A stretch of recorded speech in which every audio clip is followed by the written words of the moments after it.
Hey everyone, welcome back to PintheQ Podcast. We are here on Freeport, Long Island for episode 20.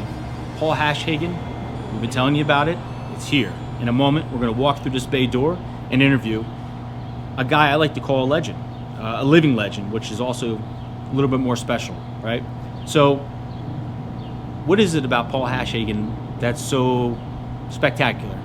The fact that he's made many rescues, which I can't wait to find out what they're about firsthand. Also, the ability that he has to teach others, which I think is important, especially now, to give that back. So he's to give him that back. And also his writing. So if you haven't had an opportunity to read the books he's written, you definitely want to do that. All right. So this interview, this episode 20, is sponsored by Top Score. If you're not familiar with Top Score, you need to be. And this is why. If you're trying to take a test to become a firefighter, what sets you apart from everyone else you're interviewing with, right? That's what Top Score is about.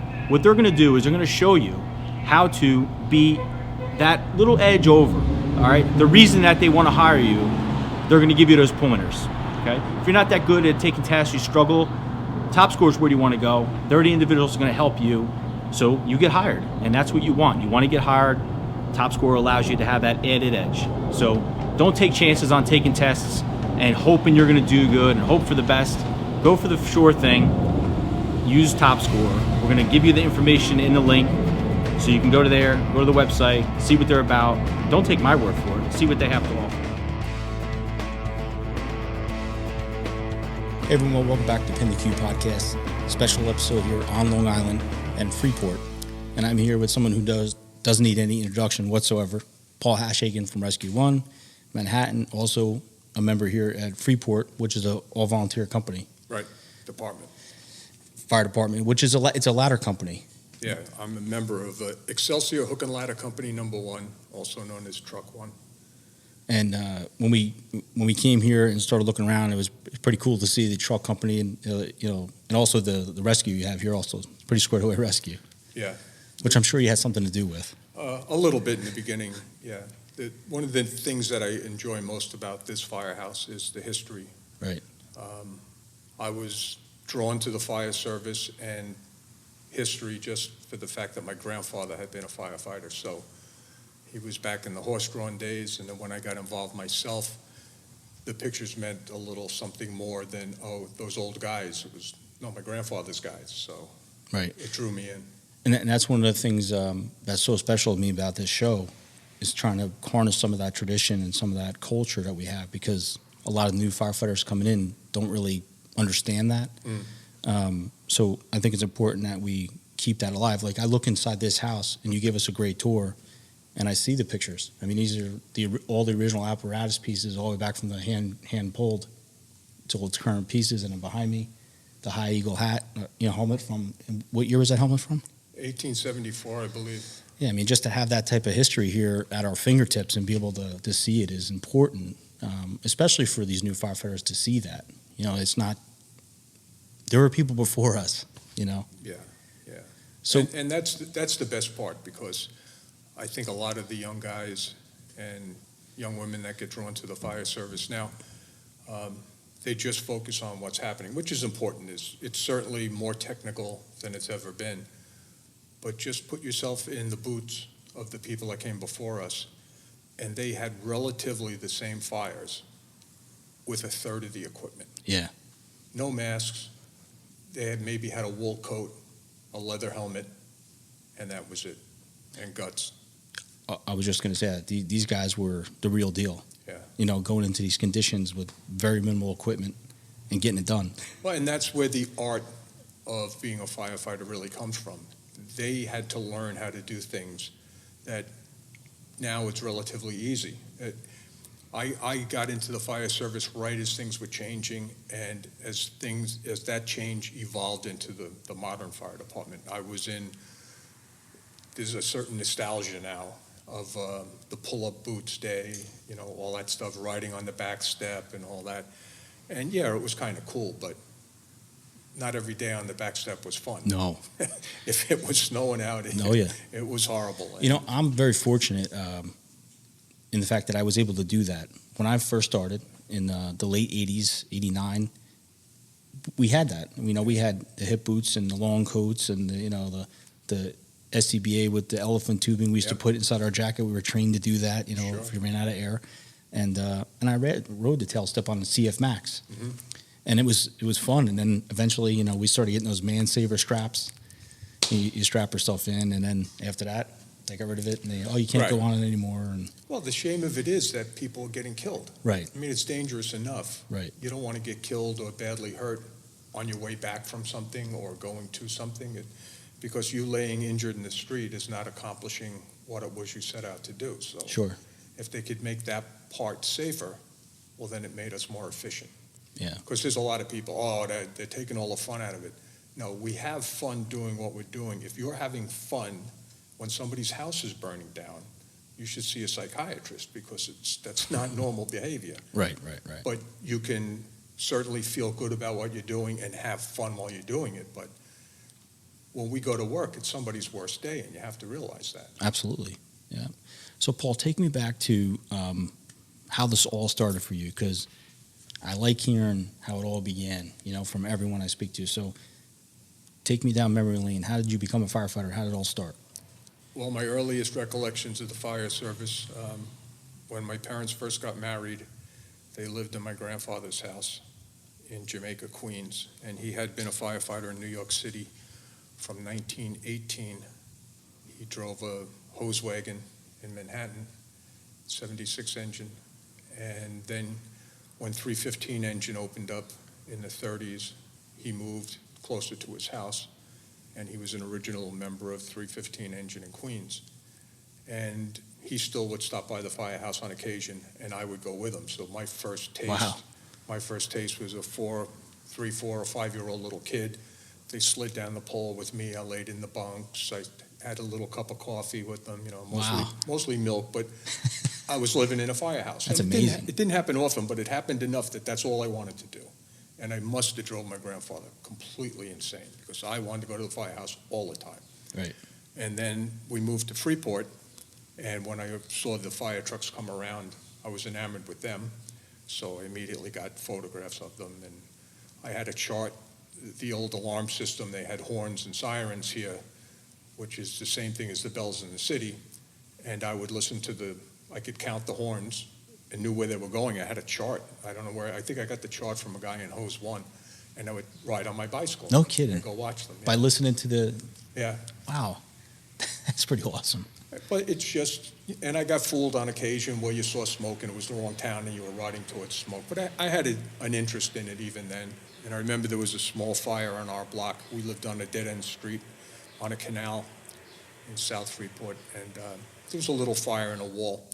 And they're all in there. They're pulling the wall down. They're doing what they're doing. The whole street is full of fire trucks. So it was amazing for me. Yeah, as a kid, that's awesome. I grabbed my grandfather's engine 315 helmet, and I have a raincoat on. And I work my way right into the room. And I could only imagine what they're thinking.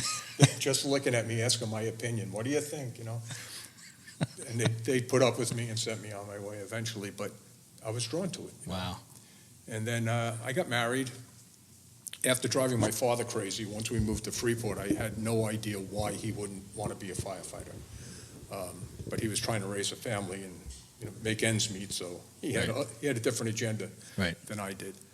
I got married. I moved out of town for a little while, and then when my second daughter was on the way, we moved back into town. And I was working for the phone company, and just by luck, I'm fixing a man's telephone, and I see he has a Maltese cross plaque. And I just mentioned, my grandfather was a fireman. Next thing I knew, the next Sunday I was at that firehouse, and within a week I'm hanging around the firehouse with the intent of getting in. And how old were you then? Well, now it's a little late compared to most people, because you can join this department when you're 18. Right. So I was like 26. Okay. So, but I think that gave me a decided advantage because I wasn't a kid. Right. I was a little You had some bit life experience. Right. I was a little bit older. I had children. My wife was totally thrilled. I bet. She married a telephone man that now is running out the door at any hour, leaving family parties and everything Oh, else. yeah. The struggle's real. Yeah, but as luck would have it, I made a rescue rather early, just a little over a year in the department. And I think that changed everything, I know for me, but I think my wife suddenly realized that, yeah, there's a lot of craziness going on, but wow, look at that. You know, that's impressive when you get to do something, a life-changing event. It changed my life, certainly, but hopefully it changed, you know, that young person's life. Walk me through that rescue. I was in Hose 5 when I started in Freeport. It's a hose company in the north part of town.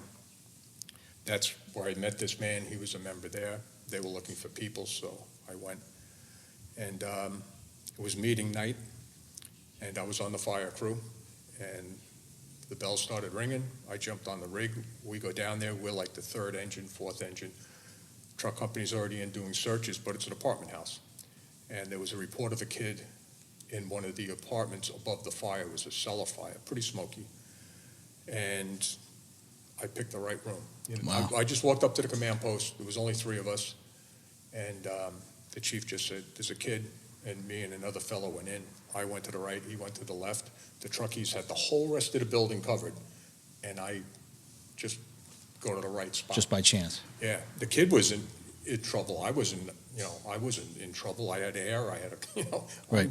I'm doing well, but the poor little kid's laying on the floor and Wow. in Pampers and a striped polo shirt, taking a feed. You know, it was pretty smoky, but it was the old Scott with the bug eyes. Yes, and yeah. everything. So, and as my career would turn out, I walk out of the building with the kid, and one of the old timers was a photographer, and he took my picture. No kidding. And like from day one, every time I did something good, somebody was there with a camera, and they called me Hollywood Hash for a long time because it seemed like there was a cameraman everywhere I went, but it was dumb luck. What was it like, when you got back to the firehouse after that rescue? I mean, walk me through that. What was it like for you? Well, it was pretty cool because it gives you a taste of the reality of it. I think being a little bit older, you try not to let it go to your head, but it's so rewarding Sure. to actually go make a difference in somebody's life. If you save a person's house, that's great, but to save a life, I mean, that's the ultimate goal, why everybody puts their hand up. And here I get it relatively quickly on what normally wouldn't be my assignment, but that night it just happened to be. Right. Usually I was pushing hoses around and having a ball learning how to do that. Sure. So I had a taste of it, of that end of firefighting. I was trained on how to do searches and all the rest, but I was basically, putting fires out. And then I decided to come to the ladder company, to the truck company, and I was welcomed here with open arms. I only lived down the block, so I was driving past this firehouse to go to the other firehouse, but And you only went there because you had met that. I just That fixed, guy. I fixed a man's telephone. If his phone wasn't broke, I'd still be in the phone company probably. Now, it's interesting to me that with it being ingrained so early on in your life, at 5 years old, you have those memories with your grandfather, that at 18 you weren't chomping at the bit to get in that door at the firehouse. It's interesting. Well, I was in a different community. I couldn't afford to live here then, and we rented a house in Suffolk in a place called Lindenhurst, and it was nice, but we knew we weren't staying there. And I have a young wife with an infant. I don't know anybody really in town, just Right. the neighbors on the street. And I'm going back and forth to Freeport to fix telephones. And I still was watching the Freeport Fire Department all the time. I'd be up telephone poles, and I could see the smoke. We're up in Roosevelt, so I was watching. That's interesting. And then once I got back here, it wasn't long before I got bit. Yeah. So, So once you're in Freeport here at the ladder company, what was it like for you then when you first started? Tell me how culturally it was different then. well, it's unlike a lot of different places, as I was mentioning earlier. The Freeport Fire Department and much of this area of Long Island is set up like New York City. Other departments do it differently, but at least this battalion, if you're in a ladder company, you do truck work. Yeah, so you're a truckie. I became a truckie after about a year and a half and thought like a truckie ever since. And when I got here, they had a certain way of doing things, and, the right way as far as I could tell, and it's to this day, there's people still want to come to this company Yeah. because of the education you get. And that's what I did. I got educated here and saw that this was something that I really wanted to do. And right before I came to truck company, even up in Hose 5, the test for New York City was coming. So I decided, I had friends in the engine company up at headquarters, and we went and we took the New York City exam. And I had taken the exam to go to DC before that. What year was that you took FDNY's test? It has to be 77. And it was one of they had just had the list before ran out. There was court cases, all sorts of problems. They wanted to get a new list, start fresh, and I kind of walked right into it. I had scored very heavily or very well on the DC test, and I went down there and got interviewed and took a physical, and I was offered a job. Wow. And I knew that New York City was coming up, so I decided not to go down there. We didn't want to relocate all the way down there, have to live in Virginia or something. Not that there's anything wrong with Virginia, but I didn't know anybody. Right. It's like starting all over. Yeah. And then the idea of New York City coming. So I took the test there, did very well. I ended up 125 out of 9,000. And they lost my fingerprints. Oh, no. So I was completely heartbroken because I would have been in the first class. Right. But then I realized it really doesn't matter because I ended up in the second class. So it's only, and I got to work more overtime in the phone company because I was going to go from eating hamburgers to peanut butter and jelly. Oh, yeah. Because I was taking a pretty dramatic cut in pay to be a firefighter. Right. And another thing my wife was very happy to see. God bless her. Yeah, it's Joanne was wonderful for the entire time I was in the fire service. And the wives make it happen, that's for sure. Take me back to when you got the letter, when you're like, Paul's going to FDNY. I still have it, yeah. What was that like for you? Well, it was really so gratifying because I worked so hard to get it. I went to Delahanty, which was like to help you take the written exam. I worked out just freshly joining truck company. I was running tournament team with them. I was running, doing pull-ups and all sorts of stuff to be in shape. I was playing hockey also at the time, 3 days a week. So wow. I was in probably the best shape I was ever going to be, and I did very well on the physical. So. I played too, and it's the endurance factor in playing hockey. It really helps you, especially in firefighting. It does. And the teamwork too, so it goes a long way. And then all of a sudden, here it is. Now it's going to happen. And to go there and get sworn in, I think it was the day before my actual in the fire department date, and to have my two little girls on my arm standing in front of a pumper while my wife is taking my picture. I mean, it was, I'm thinking of my grandfather. It's everything I wanted to do, and like, here it is, hooray. It was like hitting a lottery, right? Oh, better than that, yeah. I'm sure you didn't think once about the money because you're just so happy. I didn't have to. God bless her. Joanne figured out how to do that. That's great, yeah. Man. That is amazing, man. So where was your first assignment after recruit school? Well, I was in Proby school, and one of the instructors, I wish I remembered his name. I have it home, but everybody was yelling at you, like boot camp. Right. And which is important because I later did that job, so I know what it is. And there was always one guy that would get us aside and say, "Take it easy, kid. You got the job." So this guy comes up to me and he goes, "Listen, my old captain came and he's looking for a good guy. And I thought you're doing very well in this class. Maybe you'd like to go there." So I'm thinking, wow, that's a good captain. If he's looking for people, and he's proactive. I had no idea where I was going, just that this guy thought enough of me to mention my name to this captain that's looking. I said, yeah, I'll go. So I ended up going to 74 Engine on the Upper West Side of Manhattan, one company south of where my grandfather worked. And it didn't strike me at that point. I was so busy trying to learn how to do things. The historical significance of what was going to happen in my career didn't really strike me. But I get assigned to 74 Engine. Another fellow from the class went there with me. And that was a 4-man engine at that time. So there's a little Mack pumper, back step, and it's 3 guys on the back step. The MPO is going to hit a hydrant, so there's 3 of us, and that's it. And it's occupied Manhattan, roll-up hoses, and, you're going to work hard if you're going to work. And I'm looking at the chart my first day. I come in and I'm looking and they have 2 probies working their first day together. And I'm thinking, this is not going to fly. I mean, if I was captain, I wouldn't put up with that. Yeah. So the other guy, he's just standing there. He's just happy to be there. And Yeah. I'm thinking one of us is going. So about a half hour before the tour starts, the captain comes down, and I see he's like, Yeah. So he goes, we have a little problem. And I just looked at him and says, I'll go. Thank you. That's the dispatcher making sure we're awake. So I got detailed to 76 Engine. So I worked in the same fire company, different building, but the same fire company that my grandfather started in. Oh, that's awesome. And here it is 60 years later, almost to the day, and didn't realize it till later. No kidding. When I looked it up, yeah. It's amazing how it's amazing how the universe works. Yeah. You know, it really is amazing. And I later got his badge. There was one day when they were giving badges out, and I was so busy doing the paperwork that they must have said if you had a relative and you know the number, and they didn't hear that.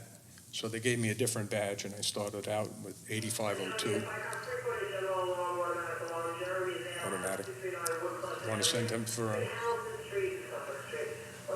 Get a job. Freeport's got a job. So you actually got grandfather's badge number. In both places. Really? Yeah. That's why I like doing these at the Firehouse, because it's authentic. Yeah. You know, sometimes we do them in front of the truck bay and the truck leaves. You know.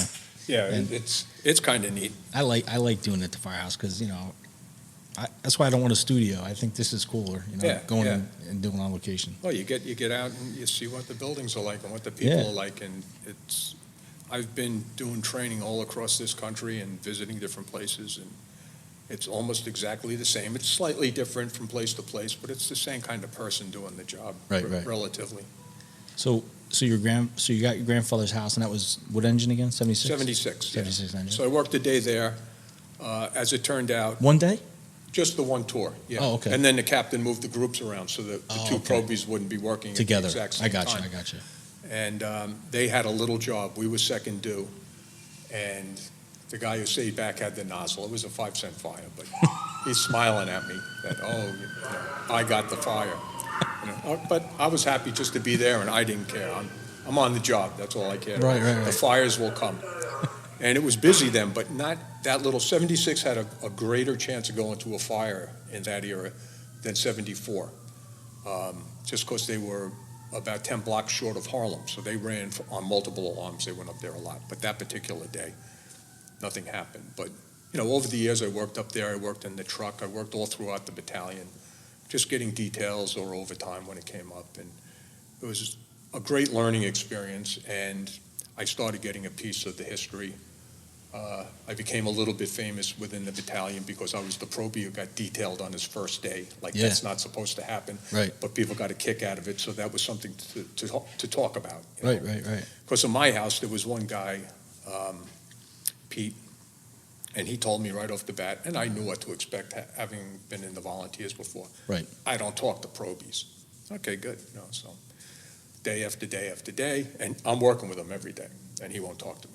He'll take me to the truck and he'll speak, but we're not going to have a conversation. Right. I'll tell you what to do and all that. But that was him testing me. Right, feeling you out. So something happened. I guess I'm there about 2 months, 3 months, and I'm making coffee, and I see him step in. He says hello to everybody, and I thought he nodded at me. So I went like that to him, and he yells, "I'm not talking to you. I told you I'm not talking to you." I says, "I'm not talking to you either." And he goes, "Well, what's this?" And I just said, "Well, I'm drying my nails." Well, he starts laughing so hard, and after that, he's, "Come here. You and me are going to get that other probie." So now all of a sudden I'm in. It's just silly, but it's the little thing that you have to earn. And to me, I started in Hose 5, came to truck company, went to 74 engine, went to 25 truck, went to Rescue 1. Right. So I was the new guy 5 times between 1976 and 1983. Wow. So I've been in a lot of sinks, and Yeah. I knew that was my job, to jump in that sink. Right. And to do all the housework and I was happy in every single spot I went to, That's awesome. because that's what I'm supposed to do. And they noticed that. They all notice it. Of course, yeah. You're not complaining, you're just doing. I want to do it. I watched a YouTube video, and man, I apologize, but it was a captain at a squad. What's the squad company? 252? 252, Yeah. right? They did thank you. They did a YouTube video about Squad 252. They were going to shut it down. The city was going to shut it down. Right. There's a captain on there. Yeah. And he transferred to The Rock to be an instructor. And I loved what he said to the recruits, the probies in the audience. He said, "You're on the payroll. You're not in the brotherhood until the brothers say you are." Right. Like that, I like that because that's Right. so true. Yeah. You know, you until the brothers think you're a brother, or, accept you, you're really not. Well, it doesn't matter if you get paid or not. It's the Right. exact same thing, and it surprised me that there's a lot of people that come in and they take it the wrong way. Right. And does it happen that people abuse it or go crazy? I mean, you just have to look at the news, and the fraternities still haven't figured out that you're not supposed to kill each other by drinking. I mean, it's ridiculous. And Yeah. these are the smartest people in the country. These are good schools, and they're still making the same mistake. I Right. could see it happen once, but every year the same mistake in the same place. It just doesn't make sense, and that travels over to here. To me, one of the things that I always worked on is respect the people you work with, respect the people that you work for, work as hard as you can, and the rest is easy. Right. So That's super as long as solid you advice. do that, Yeah. you're in. Yeah, I 100% agree. I know for me when I go to work, I'm just so happy to be there. I love the guys I work with. We have such a good time together, and we try to, we have fun, but when the bell rings, we know how to turn that switch on too. Right. To make sure the difference. Especially now, because now more than ever, you use phones. Everyone's recording you. Everyone's got a phone. Everyone's recording Right, everything you're right. doing. You're under the microscope constantly. Well, the fire service itself changed in my time, and you're not that far behind me. And for the better. It's a pain in the neck being under the microscope, but I remember when I first got in the fire service and somebody got killed in the line of duty, the story stayed hidden in the smoke of that city or that community. And slowly it's evolved now where instead of keeping everything in-house, we want to learn from it. And that's only started like maybe in the 80s or the late 80s. Before that, it wasn't that they were hiding anything. It's just that people didn't think to share it. Right. And there was no social media or any Right, of that right, kind of stuff. And even the magazines were changing. Because before Firehouse magazine, there was Fire Chief and Fire Engineering. Yes. Yep. And it was different. Like Right. there were lessons learned, but it was more about hose placement and all, technical stuff. Instead of like when Dennis made Firehouse magazine, he wanted people to look at a magazine and get an idea of what it's like in the kitchen, what it's like on the apparatus floor.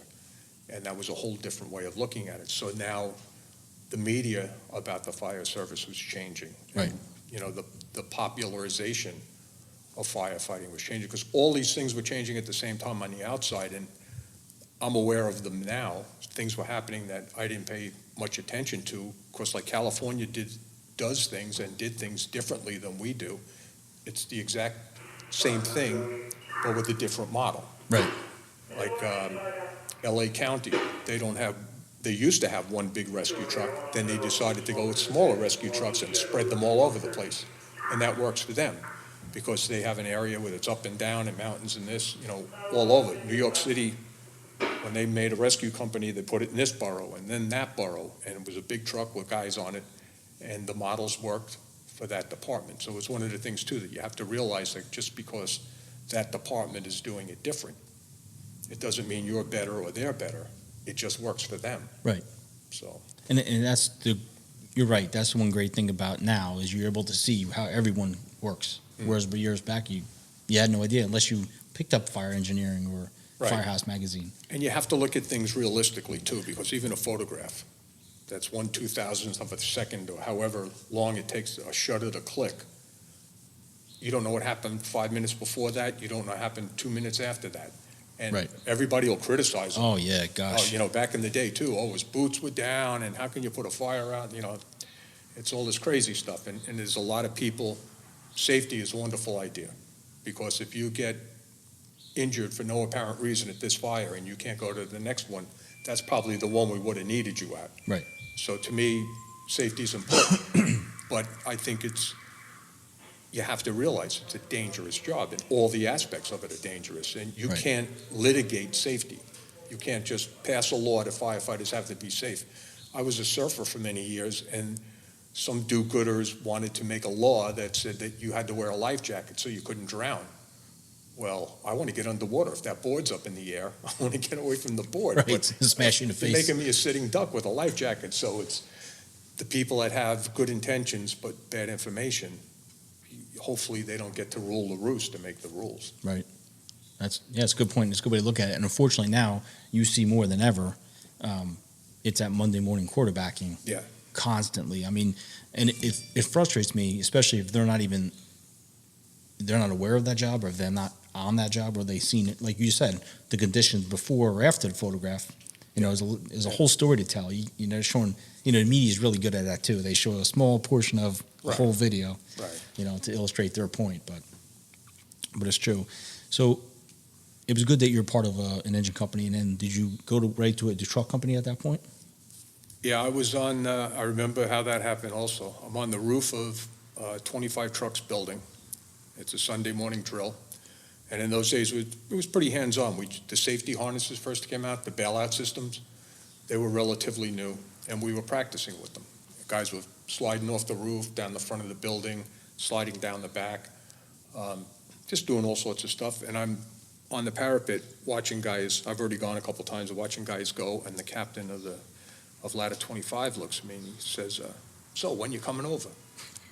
And I just looked at him, and because I guess I'd only been in 74 a little over a year. Right. And I said, well, I don't know. When do you think I'm ready?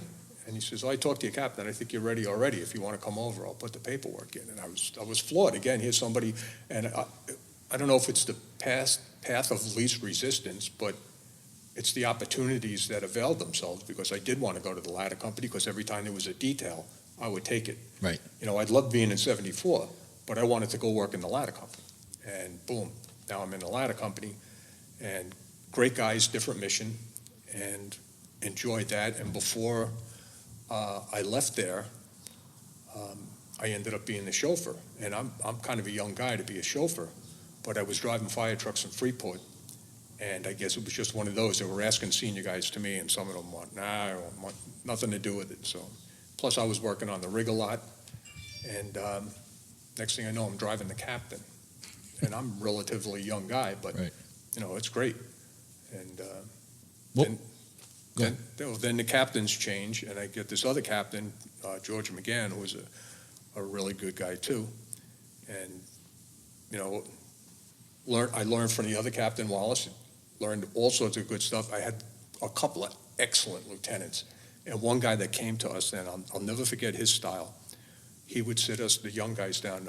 Bruce Newberry, who was a firefighter here, still is, came into 74 right after I did, and then he eventually came to 25 as I did.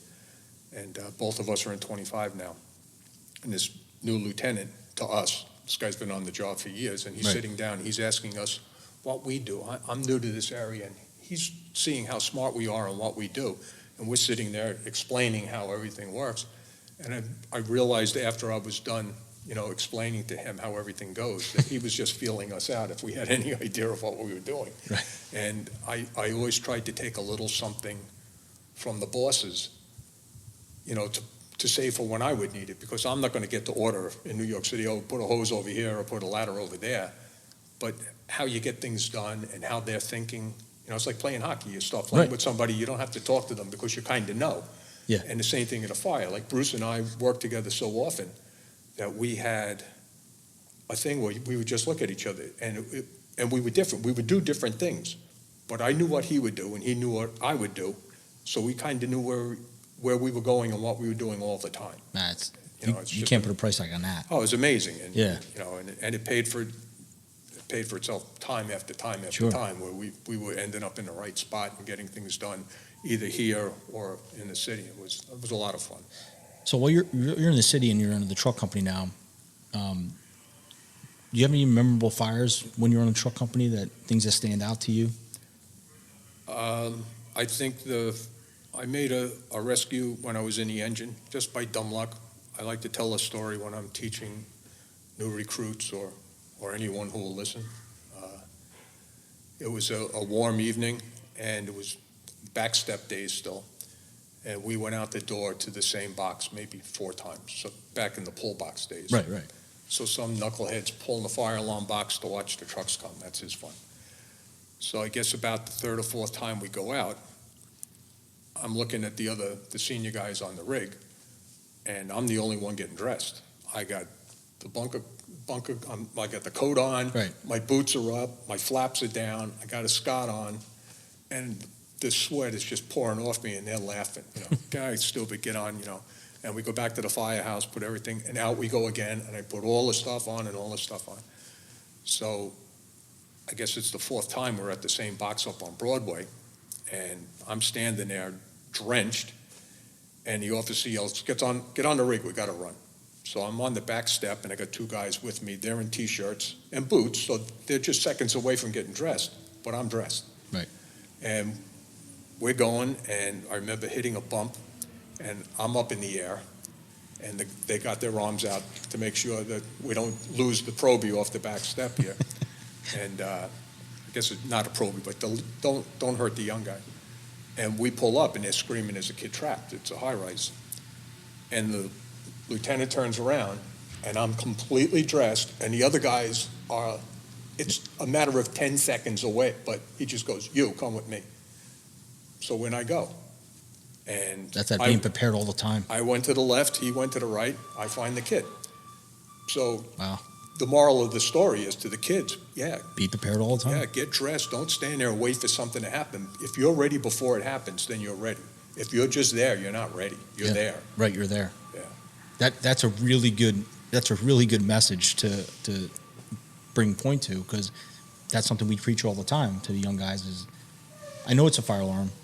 I know we've been there twice, but that's a perfect example. It's the difference. You have to be ready for battle all the time. Right. You can't. One of the things that I realized over the years, and I try to explain to younger guys especially, you shouldn't find yourself in a position where you ever say, I didn't expect that to happen. Because what did you think? It's going to be good? Right. The building's already on fire, Right. so things are going horribly wrong already. It's Right. It's like when the fire duty stopped in Freeport, it slowed down dramatically. Now it's normal, and guys are like, "Oh, it's not busy like it used to be." Well, it's not supposed to be. Right. Imagine trying to sell your house Right. while the house next door is burning down. But that's how it was. Fire prevention's working. Yeah. We were when I first got in a truck company, we were doing. October was our busiest month 3 years in a row, where we had 10 working fires. And if it wasn't out the windows or down the hallway, we didn't even count it. Wow. We'd give it a half. So Holy. 10 Queen Anne's. And all the time I did in New York City, I never went to one house fire. But I went to hundreds in Freeport, so it evened out. Well, that's one of my questions is, how is the balance between a volunteer company and a career company in New York City the best? So were you getting a little rising from the career guys because you were in a volunteer company, or was it accepted widely? I think a little bit. I kept my mouth shut pretty much when I was in there. In probie school, I certainly didn't say a word, and every opportunity there was to volunteer to do something, I was doing it, like going into the smokehouse more times than you should have been going, and one guy's looking at me like, because I already knew how to breathe smoke, because I had done it. Not that it's a good thing, children. But that's one of the things I think is lost now. When I broke in, you breathe smoke. Mm-hmm. And when I was old enough to be training people, you breathe smoke. And we used to run around the building and then go inside and be on the floor, and they make you stand up and sing beer commercial songs or whatever. And the idea was to get a respect for the smoke, see what you could take. So you don't panic under conditions. Right. It's not a healthy thing to do for your lungs and your body, but I think to keep you alive, it's a really good thing to do. There was a probie in New York City for 1 or 2 classes. I think it was pressure from OSHA, no live fires, and they were telling the young firefighters there that if your mask gets knocked off, you're going to die. And at least that's what I believe was happening. And this poor guy goes out. It was a really bad fire, and his mask got knocked off, and sadly he died. And the doors weren't far away from where he was, and it was a tremendously bad fire. But it's like when you go diving, one of the first things they teach you is how to take your mask off and put it back on underwater. They don't want you to take it off underwater, but if it gets knocked off, you better know how to put it on. So I think trying to be super safe, they missed a peg, which is, you're gonna have to breathe a little bit of smoke. And maybe things would have been different for that lad. I don't know, I wasn't there. But maybe it would have been different if he didn't think he was gonna die. And he would have just, knew the drill, had done the drill. Right. And take it off and put it on. To me, it's that warrior mindset. I'm not, whatever it takes, I'm going to live, no matter what it takes. But it's difficult if, There's a lot to it. And having been in the volunteer sector all the way to chief of department and chief instructor and all that, I understand what it is. I got to be what I wanted to be in New York City. I got to be the chauffeur rescue one for many years. I was studying, but only half-heartedly. I was reading novels at the same time, so you really can't. If they were, I do well in Jeopardy, but the lieutenant's test, I was kind of missing a little bit. But you get out what you put in, and if you're a boss, it's not just you, it's everybody else. So whoever was making the decision at that time, they weren't trying to make a mistake. They were trying to do what the best thing was. Right. And as it turns out, they adjusted it as they went along. But it always stuck in my head that, maybe things would have been different, but you can't go back. Things happen, you can't undo them. Paul, bring me back to when you and I had spoke on the phone, you mentioned to me there was a line of duty death here in Freeport that affected you. Can you reflect on that? Well, yeah, it affected everybody. Obviously, as I mentioned, right as I was coming to truck company, right before I came to truck company, I went to take the test for New York City. And it was Joey, Jerry, and me went to take the test. And Jerry was at a fire in Freeport, and I believe he was on the list to go there too, to the city and everything. And it was a really, really bad fire. They were doing a search, ran out of air, and guys tried really hard. It was before radios. We knew there was a Mayday, but they got him, but they didn't get him in time. So here's a friend of mine that dies in the line of duty. I guess I've been in the department about a year and a half, 2 years. I've been to civilian fatalities. I've been to fires where firefighters got killed. I'm a little bit older than the average recruit, so it's striking me right off the bat that this is serious business. We're having a hoot, but you can get killed doing this. My friend just got killed. I'm at the funeral, and I went to take the city test with this guy, and he was a good fireman, and it was a bad night. And it wasn't for lack of trying. I'm still relatively new watching what these guys are doing from various companies. Guys from truck company were just hurling themselves in windows trying to find this kid. Yeah. And it just showed me, I'm watching the better guys, and I'm watching how they're reacting. And I'm knowing more and more what I want to do, and I want to be able to think like they're thinking and react like they're reacting. Of course, Jerry lingered in the hospital for a while, but if he would have made it, it would have been because of what those guys did. It's beyond valor. Being brave is wonderful, but if you don't know what you're doing, then you're just another fatality waiting to happen. Right. These guys knew what they were doing, and they were up against it. It was a tough fire. It was the only fire I think that I saw where the pump operator in the back of the building had a mask on. I mean, it was that bad a fire. It started in the building next door, and the smoke was so bad into the occupied building next door that it was just terrible. So that right away it set me on a mindset of the seriousness of what we're doing. Well, I was going to say, do you think that fire had an impact on you personally as far as your future as a firefighter? It did, to the degree that I took it even more seriously. I kind of knew, as far as the city went, a couple things happened to me. When I was a little kid, I had my tonsils out, and my grandfather had already got me a fleet of fire trucks. You couldn't walk around the house without stepping on a fire truck. It's awesome. And he would show me how the hoses hook together and all this stuff. And then he got me this rescue truck. It was a little different. It said civil defense on the side of it, but rescue. Yeah, it's blue, right? Yeah. So I asked him, well, what did they do? And he says, oh, they rescue firemen. So here I am, 5 years old, going, wow, I like those. I like that idea. How good do you have to be to go rescue firemen? So kind of in the back of my head, it was always there. And then Bruce and I are in 74 engine one night. We roll in first due at a really, really bad subway fire. And we go to the emergency exit, and we've been going around checking hydrants, doing building inspection, doing the subway emergency exit drills. I mean, we were good. We had great people teaching us, and we were doing everything by the book all the time. We knew how everything worked, and here it is. Here's our big job, and we get there. We open it up, and this cotton candy comes out, hot cotton candy. It is ugly. Yeah. And we'll look at him, and we're like, let's go, let's go. And the chief is standing there looking at it. I got a clean 74 front piece on. Bruce still has a Proby shield on. Rescue 1 pulls up. He goes, all right, son, wait there. Rescue, come here. And he sent them down. So I'm standing there looking, gee, that ain't right, That's my job, All right, so then, all right, 74, go over to Broadway. We get there, equally as bad. We open the thing up, and we're just about ready to go. The different chief is looking at that, shaking his head. And we hear sirens. Rescue 4 comes. I'm standing there. Rescue, they came from Queens to cut ahead of me? I said, this is ridiculous. I want to get in those trucks.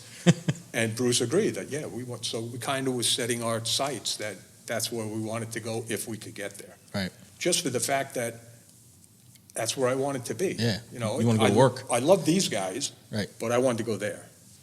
And those guys didn't go there because we were young. So the chief is just being smart. Why send these brand new kids down there? This does not look good down there. Yeah, yeah. And I don't know what we would have done, but I wanted to go. And eventually I was that guy that was going, so that made me happy. So after the truck company, 25 truck, then did you get into a sock company, or you go right into the right into the rescue company? There was no sock yet. Okay, it wasn't developed yet. No. Okay. No.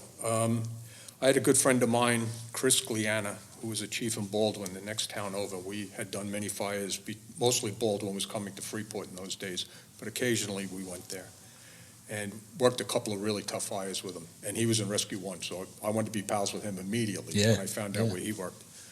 And I guess I was showing him the right thing at fires and, sitting and talking afterwards.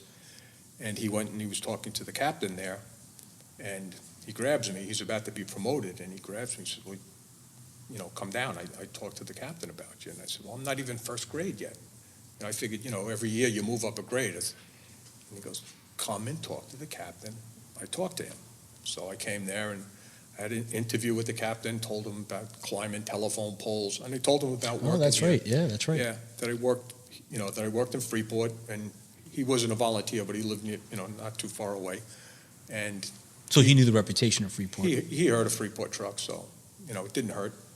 And then I guess he talked to the people that I had worked with and all the rest, and he told, I'll call you, stay in touch with me, but I'll get a hold of you. Yeah, because Rescue 1, they're vetting their people. They're not, right. You're not just coming in. In those days, the captain picked his officers and his firefighters. Handpicked.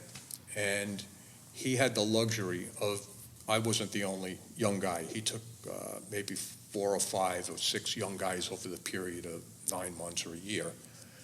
And I sat in the back of that truck. I went there in February of '83. Wow. And I sat in the back of the truck, and the guy sitting next to me had 20 years in the company. He had 15 years in the company. He had 10 years in the company. And the driver had 40 years on the job and 25 in the company. So he figures, I'm there to carry things. That's the way I'm looking at it. I'm not going to carry this company. I'm going to help them carry all the equipment and learn. And man, did I learn. I mean, I learned every step of the way. But now all of a sudden it's a different assignment. And it's if things are going right, they don't need you. It's when things are going wrong. What was it like for you to get the nod to go to Rescue 1? Oh, it was amazing.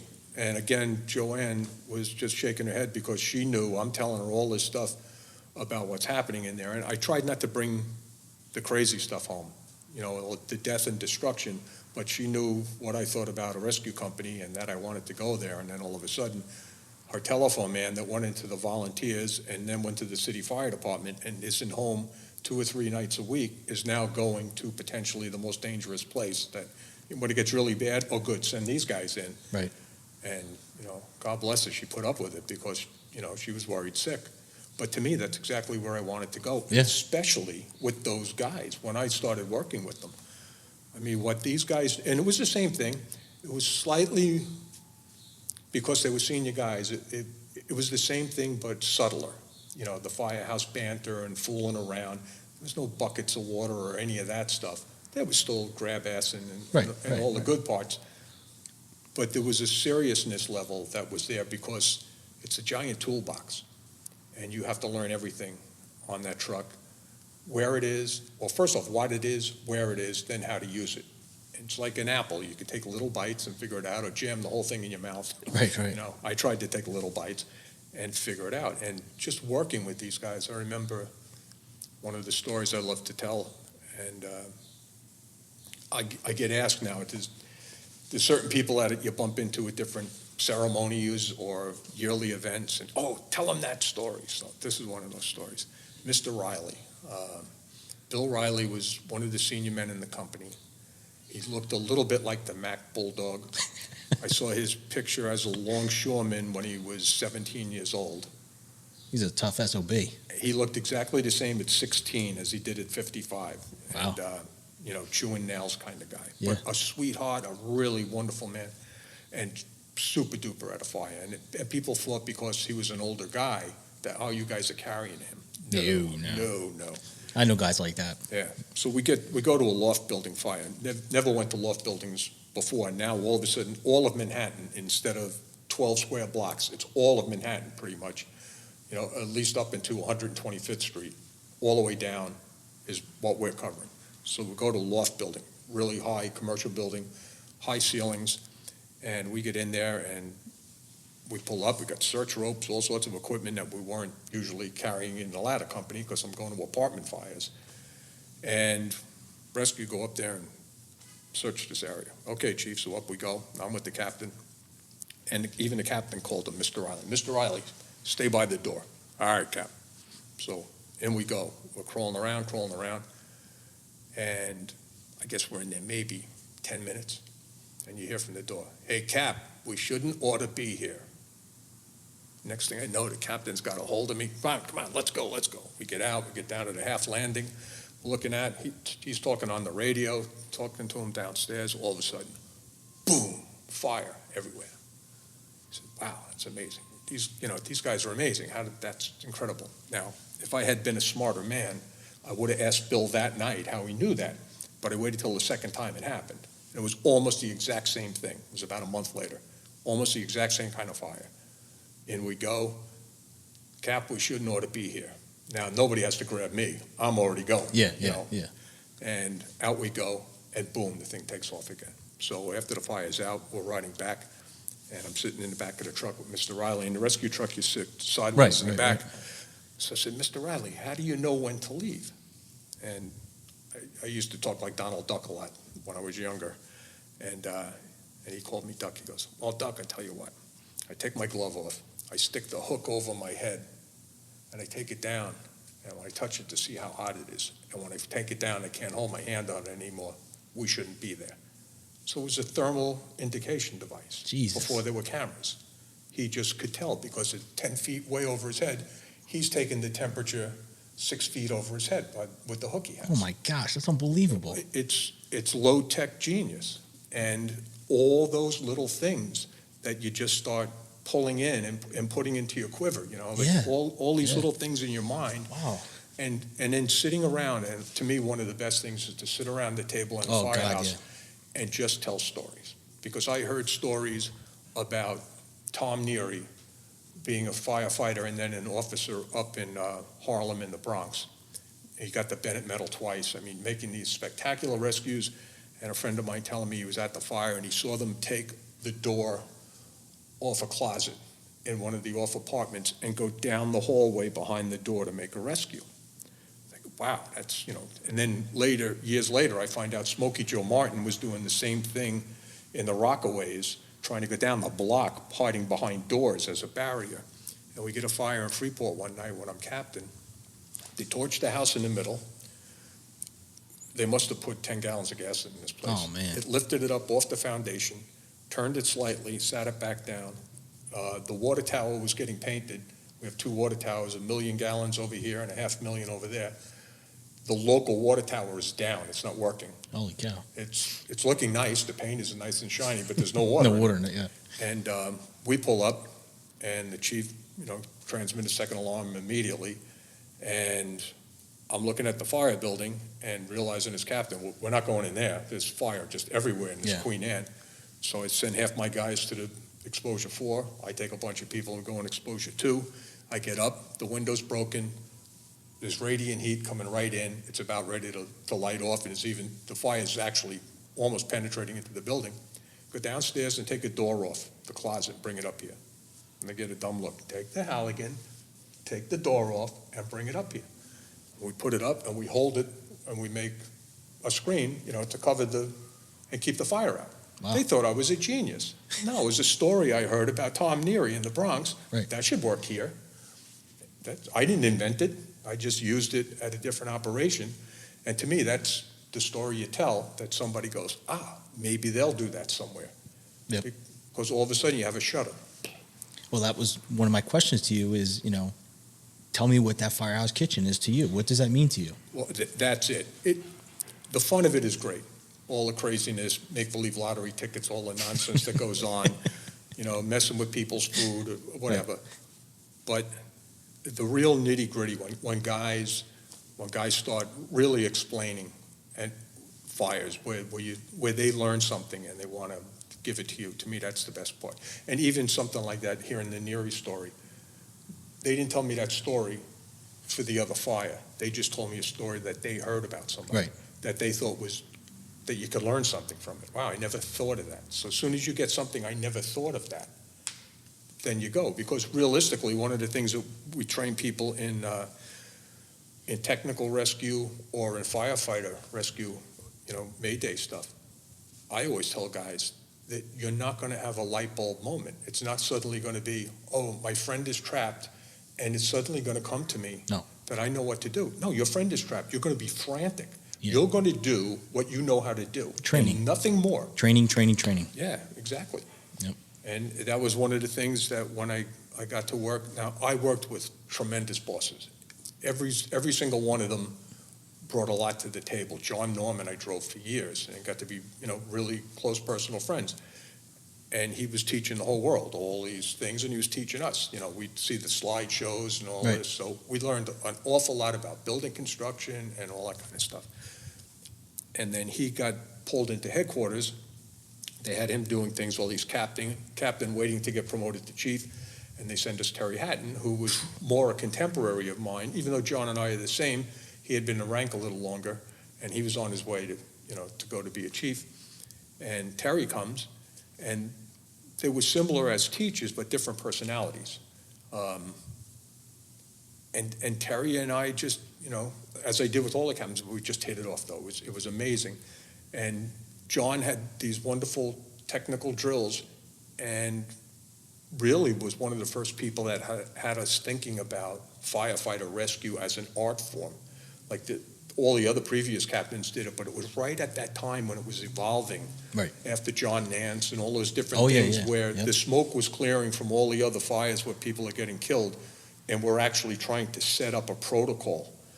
And John was one of the first to do that, and then when Terry came, he was taking it to the next step. And then he did something that I really thought was amazing. One of the things you do as a new guy in the rescue company is you learn to use a torch. And there's a certain amount that you can learn about a torch, and then it's just the art form, whether you're any good at it or not. And all of a sudden, Terry started doing things with the drill that really surprised me, and then when I realized what he was doing, tickled me, because he was doing the same thing over and over, subtly, but making it harder, but in a simple way. For instance, you have a piece of metal, you cut it up here, okay, good, all right, write your name in it, whatever, all right. Now, go up and do that on a ladder. So you go up and you do it on the ladder. Now, he'd have it suspended. Go underneath and cut above. And guys would go, why do I have to do that? He says, you go into a building collapse. There's people trapped there. There's firefighters trapped. You don't know what position you're going to be in.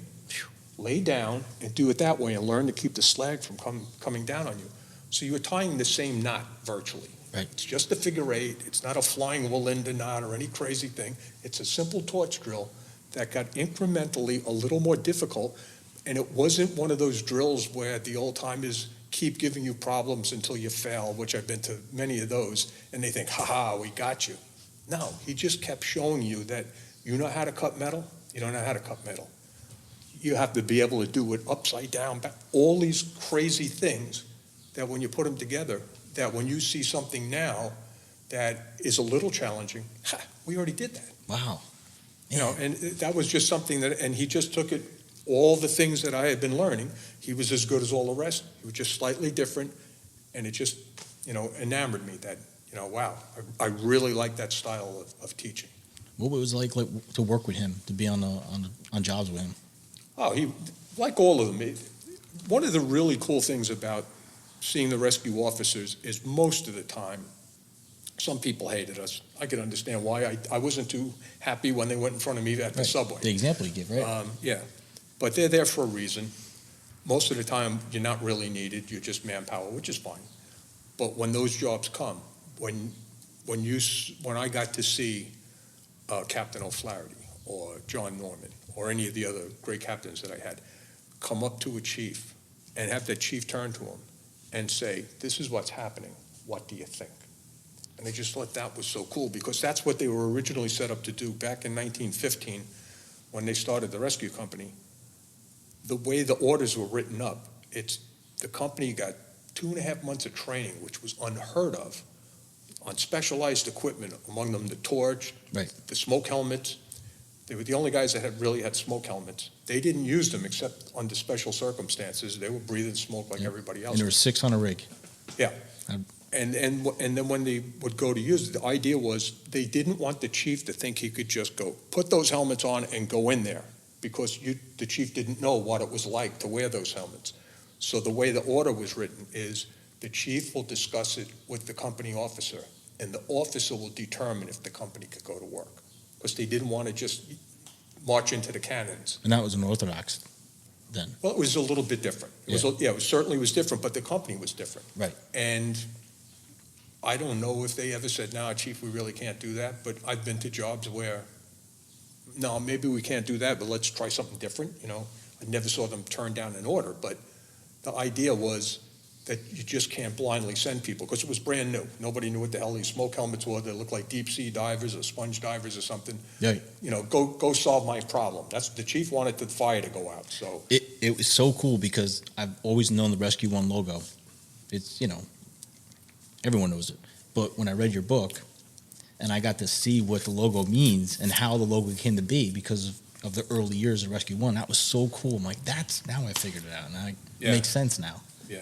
You know, it's pretty cool. Yeah, it is neat. And to look at how that, one of the PowerPoints that I do is on the history of Rescue One, and to take the earliest days, they had a torch, they had the smoke helmets, 2 of the smoke helmets. They kept half the helmets on the rig, the other half back at the firehouse, always working on them.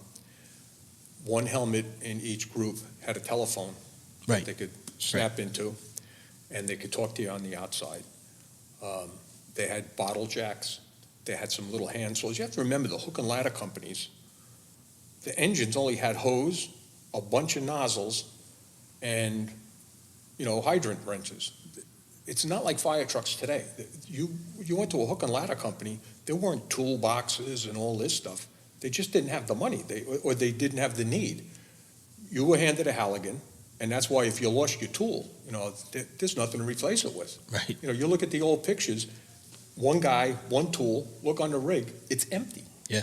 You know, the rescue truck was the only one that had all these tools on it. Like, my God, you know, pipe wrenches and all different sizes. And that built from this little thing into the giant trucks that we know now. Huge toolboxes, right? Yeah, year after year. Yeah, and the idea that you have to know everything on that truck. You're not just here for the fires, you're here for everything. Like some guys just want to go to fires, and yeah, that's cool, me too. But you have to know everything on that rig. Otherwise, you're just a glorified, manpower pool. Right. You might as well be pulling up in a bread truck. Like the old squads, they were really good for what they did, but they would, and they did a tremendous fire duty, but it was an empty truck with a couple of masks in it. And they would go and do what they had to do, but they didn't have this cache of stuff. And all that equipment is useless if you don't know how to use it. Yeah, absolutely. So would you say Captain Hatton was he different to work with than the other captains, or would you say he was the same?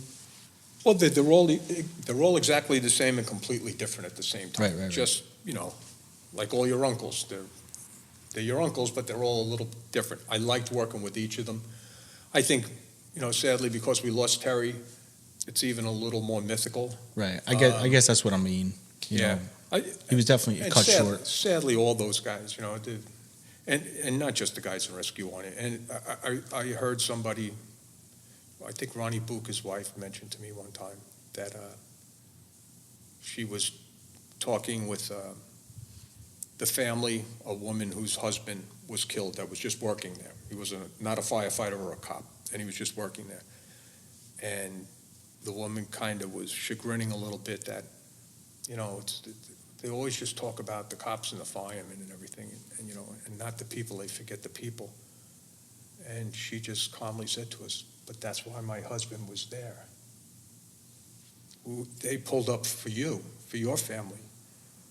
They remember them because they ran in, but they went there. So, who remembers them? We do, because that's why we lost our people, to save you. We wouldn't just go run in there to try to save a building. Right. It was the people in there, and they don't know exactly what everybody was doing, but they were doing their jobs. They were doing what they did every single day. And I think I've had a couple of people, the YouTube thing is funny. I'd be at a book signing or something like that, and I'd see a little boy walk up, and he'd just look at me. And I knew he saw the movie. Because once you're a little kid, you see somebody on television, and all of a sudden you see them. It's like, holy man, there he is. Yeah. And I didn't know what it was at first, and then after that I'd get a tickle, because it didn't happen often, but they got that look, and then sometimes their father had that look too. And people would say, oh, do you remember this? I saw the movie twice, Right. I saw it when they had it on the film festival, and then I showed it to my family once, and I don't watch it every day like you do, or, Yeah. It's on YouTube, but Right.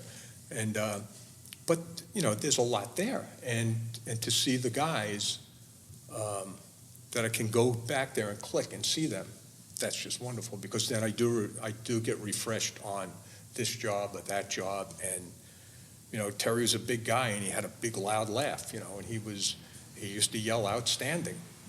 Give you an idea, he had been the company, I'm not exactly sure, but it was over a year where he was the captain, but he wasn't the captain because John Norman was in transition. It was a new thing they were doing where the captains were learning to be like chiefs with chiefs to get the actual street exposure, which is a great idea. And then John was given other things to do at headquarters. So Terry was there, and he knew he was going to be the captain, but he didn't want to start doing things while John still was the captain on paper. So all of a sudden, Terry's captain. Okay, so he says to me, now I'm driving a rig, we're on our way back from a fire. He says to me, I'm thinking about taking the Stanley off the rig. Now, the Stanley system is a big, giant hydraulic pump on wheels. Takes up a whole compartment. There's a diamond chainsaw. There's all these different pieces of equipment, a pump to pump water, all these things. But it does take up a lot of space. And I said, Cap, why would you want to do that? He goes, well, it takes up so much more room. We could put other stuff there. I said, I think it's important. I think this. He goes, but they're on the TAC units, and we could special call them, and they're going to come. I said, Cap, this is a concrete city.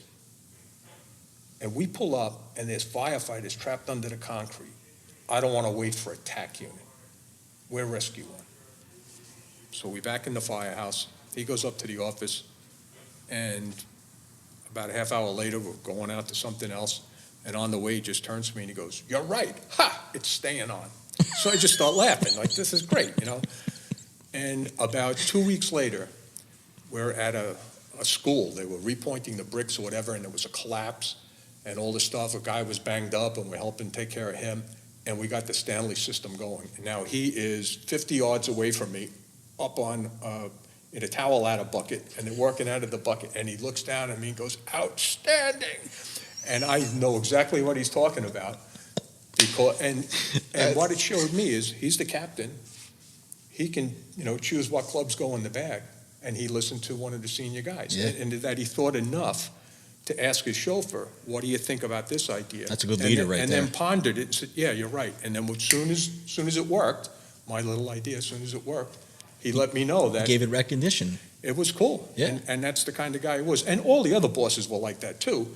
But that's one of the things that sticks out, to me about Terry, because he was that neat a guy, really cool guy.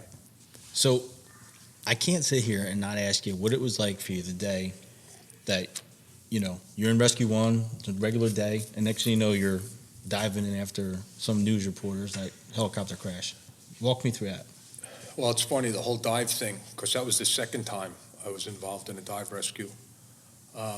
As a kid, my father was probably one of the original scuba divers on Long Island, if not one of the first, certainly.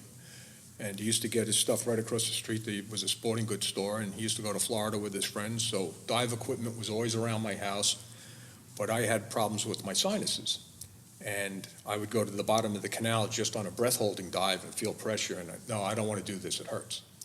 So instead, I didn't learn the tricks that I learned later in diving, how to make the headache go away. I'm a little kid that says, "No, I want to go surfing. You can go underwater. I'm staying on the top."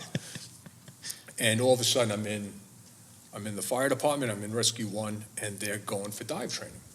I get there right as the dive program starts. Oh, no kidding. Which is kind of cool, yeah.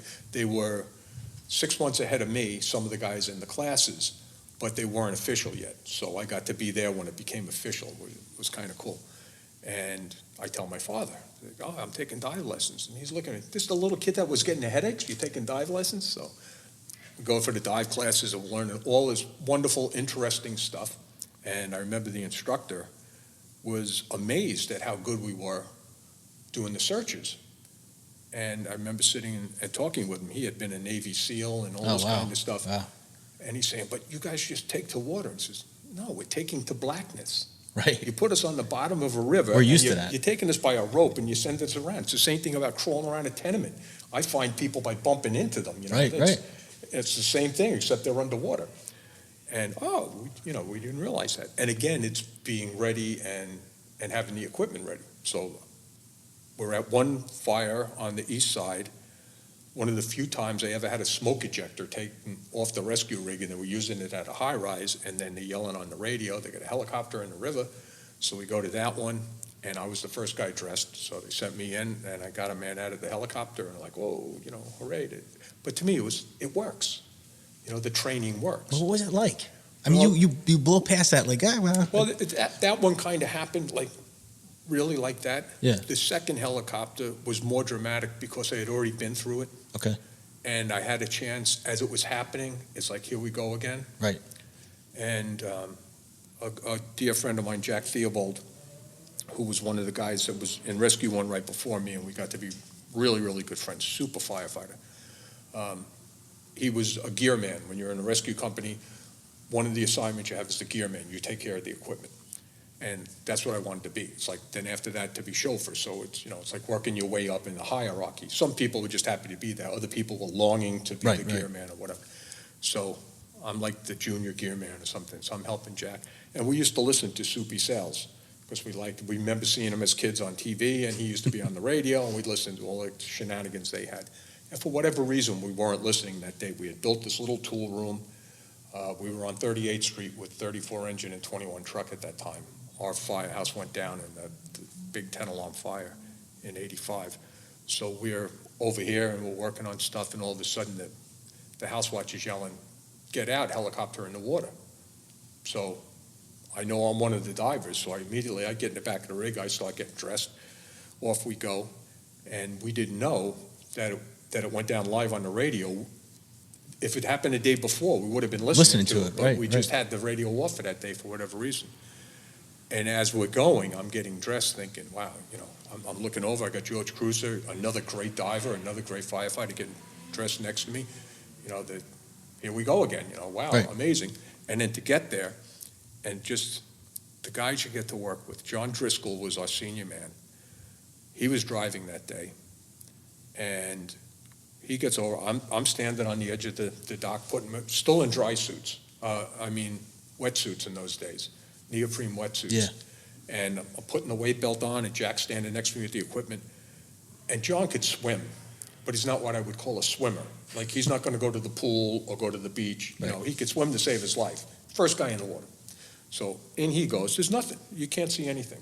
But he saw something. And he goes out, and they're putting a ladder in. So the helicopter wasn't visible at all? Nothing, not even bubbles. No kidding. Yeah, but people are yelling over there. So I'm not seeing anything. I'm just making sure I have all the equipment that I need. And I see John swimming out, and I'm thinking, look at this guy, And all of a sudden, he turns to me. And he's like this in the water. And he's going, Paulie, I got it. Come to me, come to me. Now, he's about 50 yards out. Jesus. And the way the helicopter was down, the rotor blade was up, and he's standing on the tip of the rotor blade. Okay. So I hit the water. I start going right to him and get all the equipment on. I follow his leg down. I hit the rotor blade, follow the rotor blade all the way down, hit the collective or whatever that thing is on the top that what all the blades are connected to. Okay. I go down that, and then I find the helicopter door. So now this is all happening so fast, and it's that murky green. It's not like the tropical diving that you see. Right. This was probably one of the best things, or best dives I had, because usually it's chocolate pudding. At least this was only pea soup, so it wasn't too bad. Right. And open the door, and there's a man in a white shirt, and he's like light blue. And then all of a sudden, I snap back, and I'm thinking of the other guy in the other helicopter. So I saw him out of the seat. I bring him up, and I hand him. He's obviously unresponsive, right? Oh, he's out. Yeah. He's not breathing. Right. He can't breathe water. So Right, of course. He ain't breathing. I'm not going to stop and So take his pulse. this was like, this is immediately when it went down. Do you know the time frame between you got there and when this went down? I mean, the witnesses are like pointing, so it must have just happened. They pressed an ERS box at the aircraft carrier. There's a museum there. Oh, yeah. Yes. And so they were on ERS box immediately to the dispatcher. The dispatcher yells over the voice alarm, I think even before they put it in the computer, and the house watch is yelling, get out, rescue. So it's really fast. Okay. So by the time we got there, and we're on 38th Street to go to 43rd Street, it's like boom. So if it was 5 minutes, Wow. I'd be surprised. But the man Yeah, is not breathing, right, so right. I hand him off to John. And Was it difficult to the door open? Did the door open pretty no, easily? the door opened pretty good. It was hard to cut the belt. And then I hand him off to John, and John says, go get the other one. And I looked, and I didn't see where the second diver was. So, okay. And down I go, and I go to the other seat, and there's nobody in the seat. So now it's kind of small, It's Was like, it two-person helicopter? yeah. Okay. So it's like a little car, Right. The other helicopter I was in was like a small plane because there were rows and rows. It was a commuter helicopter. This is the news helicopter. And then I look up, and she's floating. She didn't have her seatbelt on. Oh. So I got to pull her out and bring her up and handed her off, and off they go. So I'm trying to take a breath, and I look, and there's a guy in a Gumby suit, floating on the water. So I go over, I'm holding on to him for a second, trying to catch my breath. And I think it was more from the excitement of the thing, of getting everybody else, rather than the hard work of it. And I said to the other guy, let me go check the bottom, make sure there's nobody else. It's only 2 seats, but Yeah. who knows? Who knows? Yeah. So I did another little pass on the bottom. So I go back over to the ladder. They've already got both of the people up on into the street. Now 54, 34, and 4 truck and 21 truck are all there, the 9th Battalion. And this is EMS was not there yet. This all happened so fast. They have tarps out, and they're doing a clinic on CPR. They got resuscitators going, and they are just, and I'm standing there feeling guilty because, I did all I could do, but it's like if you go to a fire, I remember coming back from fires and saying to my wife, yeah, we lost somebody last night. But we didn't lose them, the fire killed lost them. them, right, But that's right. how we looked at it, Of course. And here it is with this, with these people on the street, and they're doing CPR, and they're doing the resuscitators, and all of a sudden, they yell, "He's breathing." The lieutenant in 54 engine says he's breathing. It's like, whoa. I'm soaking wet.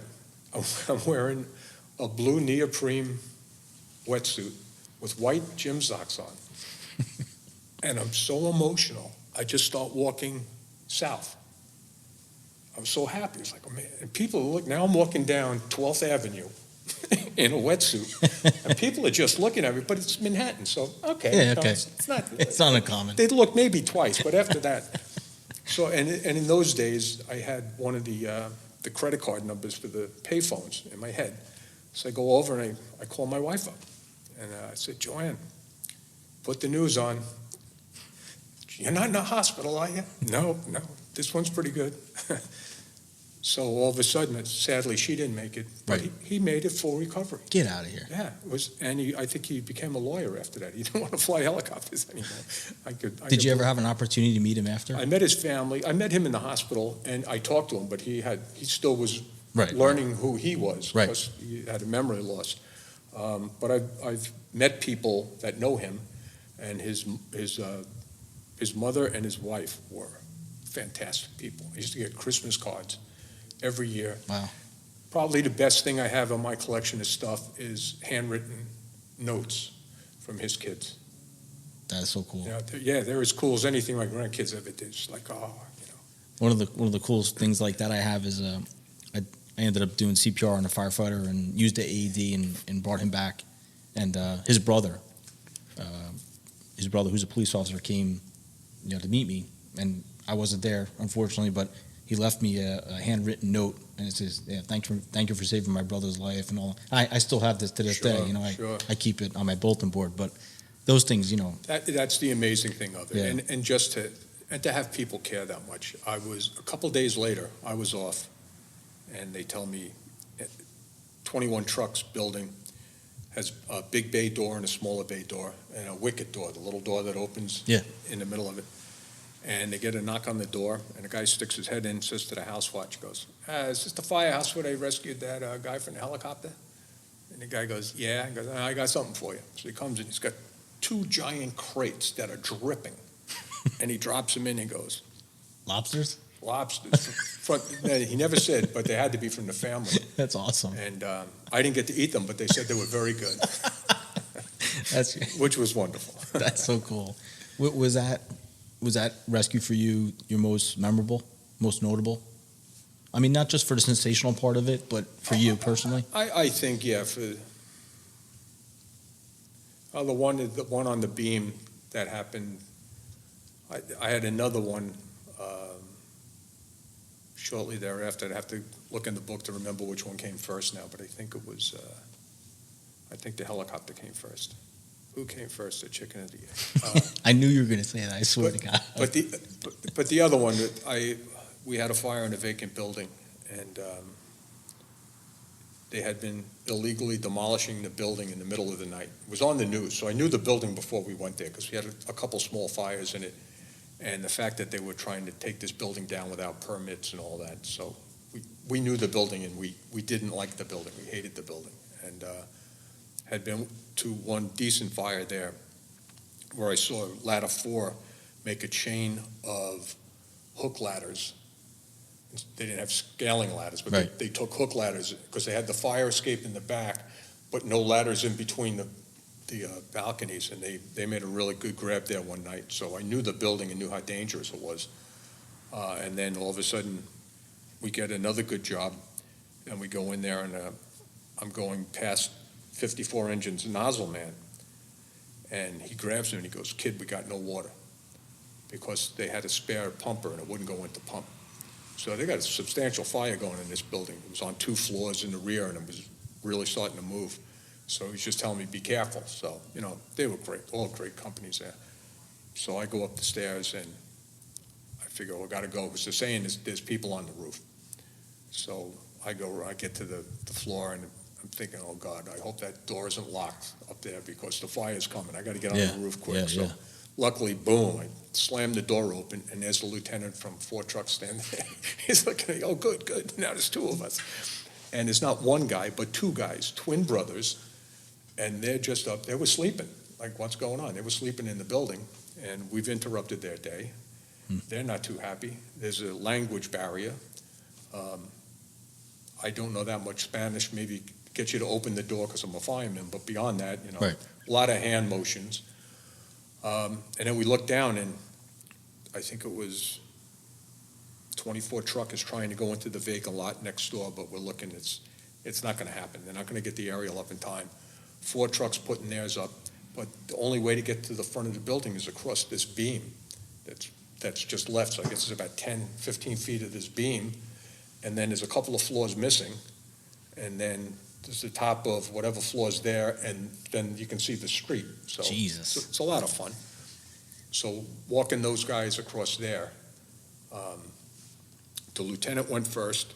He had a rope in his hand, and he held on to the aerial ladder. And then, for whatever reason, we're using his rope because we thought it would calm the civilians, because I jettisoned the rope after. It's just stupid. Why am I wasting time with these ropes? But we get the first brother, and the chauffeur from 4 truck comes, they're passing him, so I go back across the beam the second time. Now I got to get the second brother, and I'm taking him across the beam to go back to the ladder, and I'm just seeing the other guy going down. And my guy freezes on me. So I'm trying to get him to go. And now I'm realizing he's afraid of heights. And I turned him around, and the bulkhead door we came through a couple of minutes early is now full of fire. There's only one way out of here. Yeah, it's that way. And we're going this way, pal. Yeah. So I'm telling him things that he probably understood in English, because Yeah. they were bad words. Yeah. And I got him to go forward, and then he just grabbed the lieutenant. So now I got to climb over both of them and then pull this guy up onto the ladder. So I think when that was done, I think that was probably the one that sticks in my head, just for the fact that even though it was 86 or 87, it could have been done in my grandfather's day, because there was no masks. This is old, like Flying Wallendas or Yeah. Cirque du Soleil kind of stuff, what they used to do in the old days. That's crazy. And I got down to the street, and my lieutenant told me, go sit over there, take a break. And now it's outside operation anyway. And I'm just sitting there looking at this beam. And it's all rushing into me now, like, wow, this was a good grab. That was pretty cool. And then all of a sudden that next year, because I had 2 major rescues, it was like Medal Day was incredible. So that was very cool. Was that the first time you ever received a medal? Now, the first helicopter, they were nice enough to give me a medal for that one, too. That is Medals are a funny thing. I'm writing a book now about medals and the history of the medals. And medals are wonderful, medals are horrible. I like them because of the history and the fact that you don't forget the people, because there's a list with their names on it, and there's a book with their stories in it. Right. That's not the only thing that happened at the fire, and that's one of the things why some people hate the medals, because, we put the fire out, and I had great guys. I used to teach with this guy, Dory, from Engine 280, and he used to say the muffled applause you hear at Medal Day is all the bandaged up engine men that put the fire out. And he's 100% right, because some of the bravest things people do, nothing happens. Go unrecognized. The toughest search I ever did, I was in 25 truck, and it was a steam leak, but it was a loft bed. Oh, sorry. That's good. It was a loft bed in like a loft room. Right. And it was live steam. Oh, man. And it was hard, but they said there might be people there. And how I didn't get burned, I don't know. I think I got first degree, but I thought I was going to, but I was, it was before hoods, but I was flaps down and collars up. And that's the most painful search that I remember doing. And I was just, hey, nice job, kid. Well, yeah, I mean. Yeah, but that's what everybody does. I mean, across the country every single day. Sure, sure. Yeah, I mean, I think the medals for me personally are good, because it's at least showing your people that you're recognizing their hard work and recognizing what they've done. And you personally, you've experienced that, being able to stand there and get medals. Well, getting them is great, but seeing other people get, I'd be lying if I would say I wasn't happy to do it. To me, the greatest thing was to be on the steps of City Hall and have my parents there and my wife and children, right. Especially my mom, because she's not here anymore. but she got to share that. And I wish my grandfather had been alive. He didn't get to see me be a Oh, man, firefighter. he'd have been so proud. He would have been tickled pink. Yeah. But then to do the research on all the writing that I do, and to see the things that the brothers did, and not just in New York City, but across the country, for all these years, it's absolutely incredible. To be able to sit here and hear these stories firsthand is absolutely amazing for me. This is honestly a spotlight of my firefighting career, to be honest with you, to be able to sit here with you and hear these stories. I hope you can do better than me. It is, honestly. And it must have been amazing to think that when you first started at the FDNY, did you ever think this is where it would have led you? No, you have no idea what's going to happen, but I had my sights set on a rescue company since I think when I got that truck as a little kid. Not totally realizing what that meant, but, the name was familiar. But getting to do it, I think, I took it serious every day, and I worked hard every day. I have to be honest, there were days when the days that I didn't like to drill is when they took us out of service. I didn't like when they took the truck and they sent you somewhere to go do training because I wanted to be working. But I understand the need for it. Right. But those were not drills that I was happy at. I'd like drilling while you're available on the radio. That we'll do this, and if something happens, we'll have a very slight delay, but we'll get there. And because we drilled all the time. I mean, every single captain I had there, we drilled all the time. And guys would think we were breaking their chops, but we took it seriously. Like Mondays was rope day. And I remember guys coming. We had that little sitting room where the cartoon wall is. Yeah. And Mondays was rope day. Every bag came off the truck and got checked. Visually inspected, you felt it with your hands, and you packed it in the opposite way so that the rope didn't get a memory. And there's a mile of rope, over a mile of rope. There was 2 600-foot bags of rope on there. A main line and a safety, in case you had to go 600 feet in a blind shaft, then all of the other mechanical event. And guys would come from after SOC got there, guys would be working for the tour, and you're just doing that because I'm here. No, go have coffee, watch TV. We got it, don't worry about it. But that's what we did every single day, because then if it was time to use something, I know that's good because I just checked. Right. You know it's good. Yep. Even if we didn't use it, doesn't matter. I want it out. I want to make sure it's there. Because that's your lifeline. There was never a time that I took stuff off of Rescue One's rig that I doubted the equipment. Never a time. Oh. I've gone to other companies where we had to get something off there. They're probably as into it as we are, but I don't know. Right. I don't know who checked that last and when it got checked and who checked it. Nothing against them. That's my comfort level. And that's how they should feel when they come to my truck, that they don't know. Yeah, he'll tell you every tour we check everything. I mean, not that I don't trust the brothers before me, but I just need to know that. Well, we had Alan Salisbury from the Salisbury portion of building the trucks. And I think they were doing a bid on one of our new rigs. And I'm on house watch, and this man comes. I wasn't sure who he was at the time. He says, I'm not paying attention. And he goes and he's checking everything on measuring this and measuring that. And he comes back to me and he says, well, you guys win. I said, what do we win? He says, you have the most stuff. He goes, I've been across this country. I've been to every rescue in New York City. You have the most stuff of anybody. I said, yeah, well, I wish we had more room because there's a couple other things we'd like to put on there. Right. But then you also, you run into the problem. It was one of the ongoing discussions at the kitchen table, was the man in the machine kit. And they came up with this great idea of having a specific kit to run right into a building when you get a man in a machine. And it's a good idea. And they kept wanting to add to it until it turned into 2 things and then 3 things. And then my argument was, why do we have a man in a machine kit when you're bringing everything in? You're defeating the purpose of it. Right. It's not a man in a machine kit. It's bringing every friggin' tool we have, but call it a man in a. Right. I think there's a point where it's like decorating a Christmas tree. Yeah. When you can't tell it's a tree anymore, you have over-decorated, So yeah. It's just one of those things. So I was always on it. That's why the chauffeur at one of those things in Rescue One, I guess the other companies too, we hang back. The good thing about we used to call them the swine in the rear. One of the good things about being the grunt in the back of the truck is that when something happened, you got to do it. When the chauffeur stayed with the rig, like building collapses and stuff like that. At fires, I had the best job. I went where the line was. So it was a payoff. You know, I did a number of years in the back, and then I did a long time in the front. But a lot of times I was just, you know, carrying equipment or cutting wood while they were in there crawling around at the building collapse. But that's part of teamwork, you know. What was it like for you when you finally were able to get in the seat as a chauffeur for Rescue One? Was Oh, that like a dream come true? It was cool. Yeah, it was really cool. I think I enjoyed almost every single day and realized driving in there how cool this was, because I know the first time I drove into Manhattan after I retired, it hit me. As you come down off the viaduct to go into the tunnel to go into Manhattan from Long Island, and I'm looking at the same skyline that I looked at all the time, and now I realized that if something happens, I'm gonna have to stand on the other side of the rope.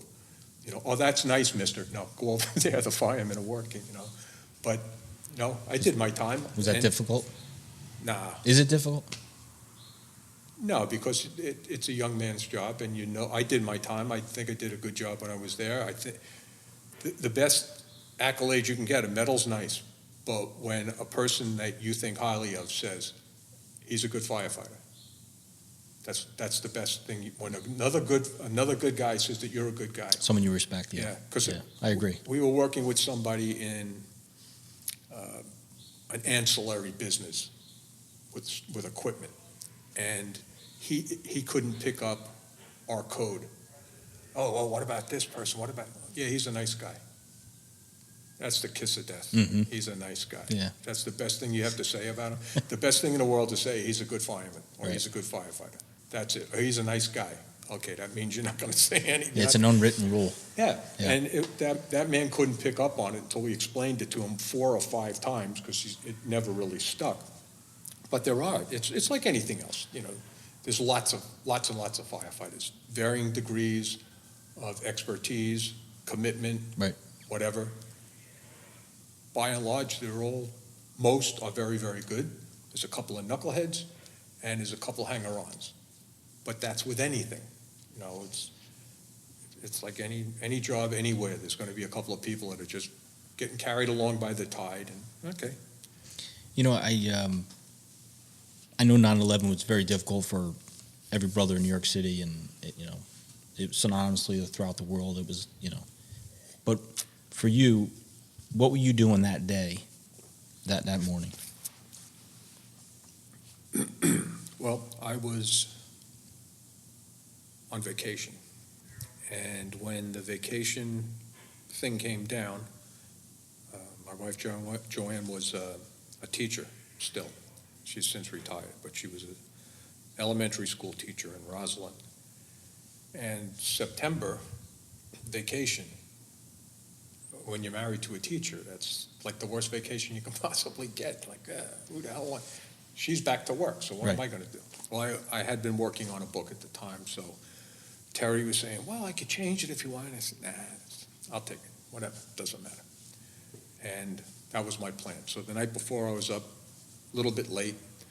Joanne came home, did her homework, marked her tests, whatever, watched a little television.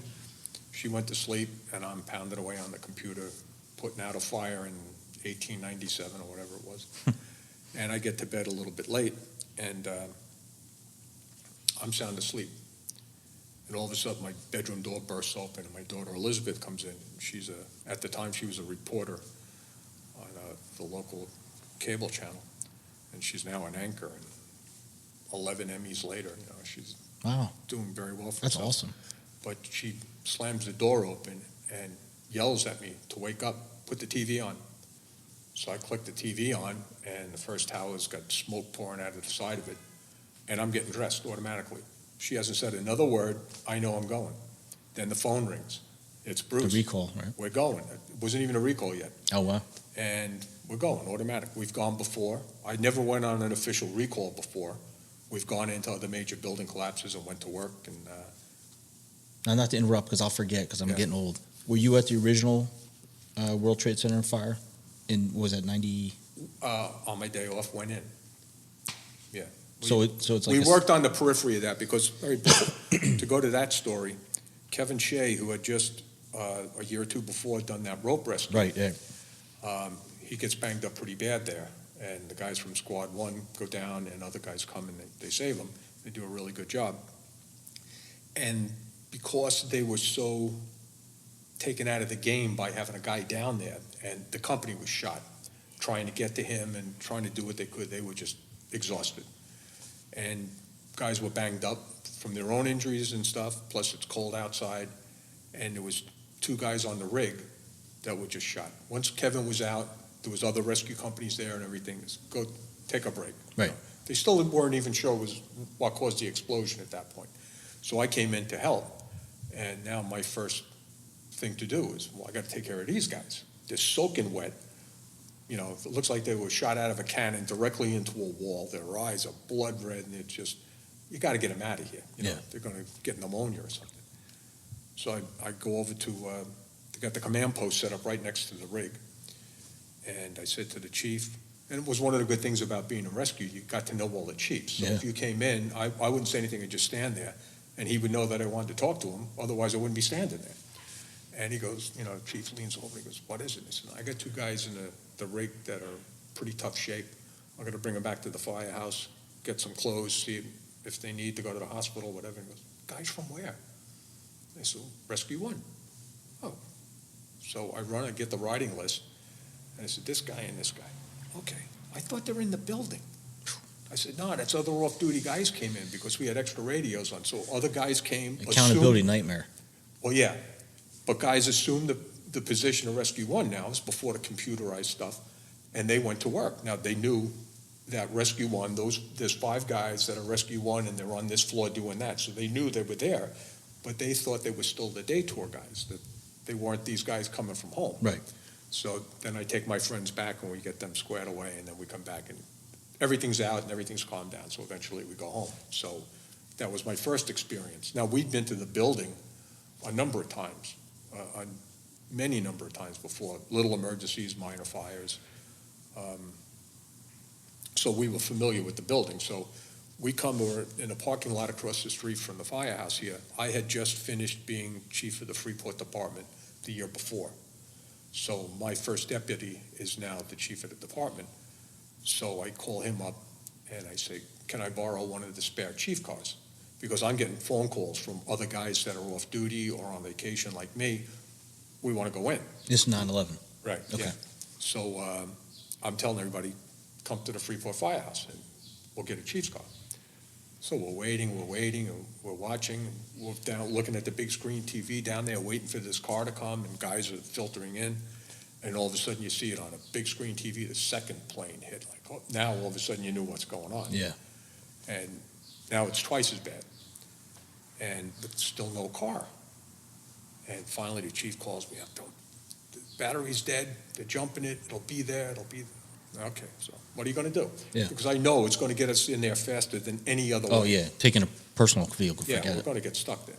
So finally the thing comes. I guess maybe it delayed us 10 minutes, 15. We get a bunch of guys. We pick up another guy. So there's like 5 of us going in. And Bruce is sitting next to me. And I think he was freshly retired from a bad injury, line of duty injury that he got rescuing a lieutenant at a fire. So he's banged up. They couldn't put him back together. They tried. And so they sent him home. He wasn't happy. But now here he is. Let's go. We're going. And he just kept looking at me going, slow down, slow down. I guess I was going fast. But there was nobody on the roads. The world stopped. And we went flying through the Midtown Tunnel. The gates were up. They see a red truck with a fire chief car, straight through, taking corners on 2 wheels. We go to Rescue 1, and we start throwing extra equipment, got my bunker gear, whatever we could grab, and threw it in the back of the rig. And a guy standing, one of the neighbors, and he's going, I'm a doctor. Maybe they need me. Get in the car. So I throw him in the back. Never met the man before in my life. So off we go. I'd seen him walk his dog, so I knew he lived there. So we go down, we park over, we're about 2 blocks away, 3 blocks away. And on the way in, the first tower had already fallen. So that was weird. All of a sudden, when you're looking, there's only one building. Like, that was really scary. And then knowing, having gone to building collapses before, and when the radio went silent, that you know Yeah. what that just cost. And so when we get in there, we parked, the other building still up, and it was the one with the antenna. And we're going down the block, and I got this doctor with me. And I said, you stick with me. We'll bring you by an ambulance or something. There's going to be people, because he was an optometrist. Optometrist gives you glasses, Yeah, yeah. right? So he's saying, I'm an eye doctor. So we'll put you to work. Don't worry about it. So I'm counting floors, because I'm trying to figure, that was the first building that was hit. The other one came down. My guys are going to be in this building, and they're going to be, and I'm trying to figure out the bottom of that big hole in the side of the building. I know they're going to be right there, because they're going to go up as high as they can. I know at least one or two of my guys is on a hose somewhere trying to put this fire out. Guaranteed. We could never prove it, but I know it. And all of a sudden I see the antenna move. And I instinctively knew that the building was coming down. And one of the guys that was with us, Frankie Fee, who's a member here also, a member of Rescue One, I yelled, run. And Frankie said, and he's known me for 20-something years, working together on Rescue One, working here, so never heard you yell before, but I understood what you meant. And we just stopped on a dime and turned around and just ran, because we were running towards the building, and then all of a sudden that antenna disappeared, and I knew that building was coming down just like this one. Jesus. And I take the doctor, I guess we run 50 feet, 100 feet or whatever, and you could hear it. It sounded like a train coming. It's just a noise I'll never forget, and getting louder and louder. And I just shove him under a car and climb on top of him. I remember saying to him, put your nose in your shirt and breathe slow. First there's going to be dust, and then there's going to be all sorts of other stuff, and hopefully that's all. And the ground was shaking. Things are slamming, and I was scared. It was crazy. And then I remember the doctor going, I'm asthmatic, I can't breathe. I said, I'm not asthmatic, and I can't breathe either, so don't worry about it. So finally, the ground stopped shaking, and you pull out, and if you've seen the pictures, there's just things hanging, floating in the air. We wait a little bit, and I'm trying to yell for the other guys, but you could just tell that your voice was not traveling. I'm yelling, and it's going that far, because there's just so much suspended in the air. So I'm wearing my T-shirt around my nose, and for whatever reason, I got the doctor with me in the first ambulance I see. I push him, go work with them. And I start going. And I guess from being the chauffeur so long and going to the line, I ended up going all the way in to like the main part of the collapse, and there was nothing to do there. All the action, all the people that you could get at were on the periphery. But I instinctively went there, and the other guys that I were with were doing all these amazing rescues, and I get in with 3 or 4 other guys, and sadly we're playing whack-a-mole. You hear a pass alarm here, you go into a void, you can't do anything. You go into a void, you can't do anything. We're trying to stretch a hose to try to put out, you couldn't do anything. Jesus. But on the edges, where there's still people that are pinned, that you can lift up some of the steel, and the others, Bruce and Jack and Frank were saving people and doing amazing stuff. And then later I joined up with them, but most of the edges were done. But if not for a September vacation, that was my day. That was my day to work, and I would have been driving. And this would be an empty seat. You'd be talking to somebody else.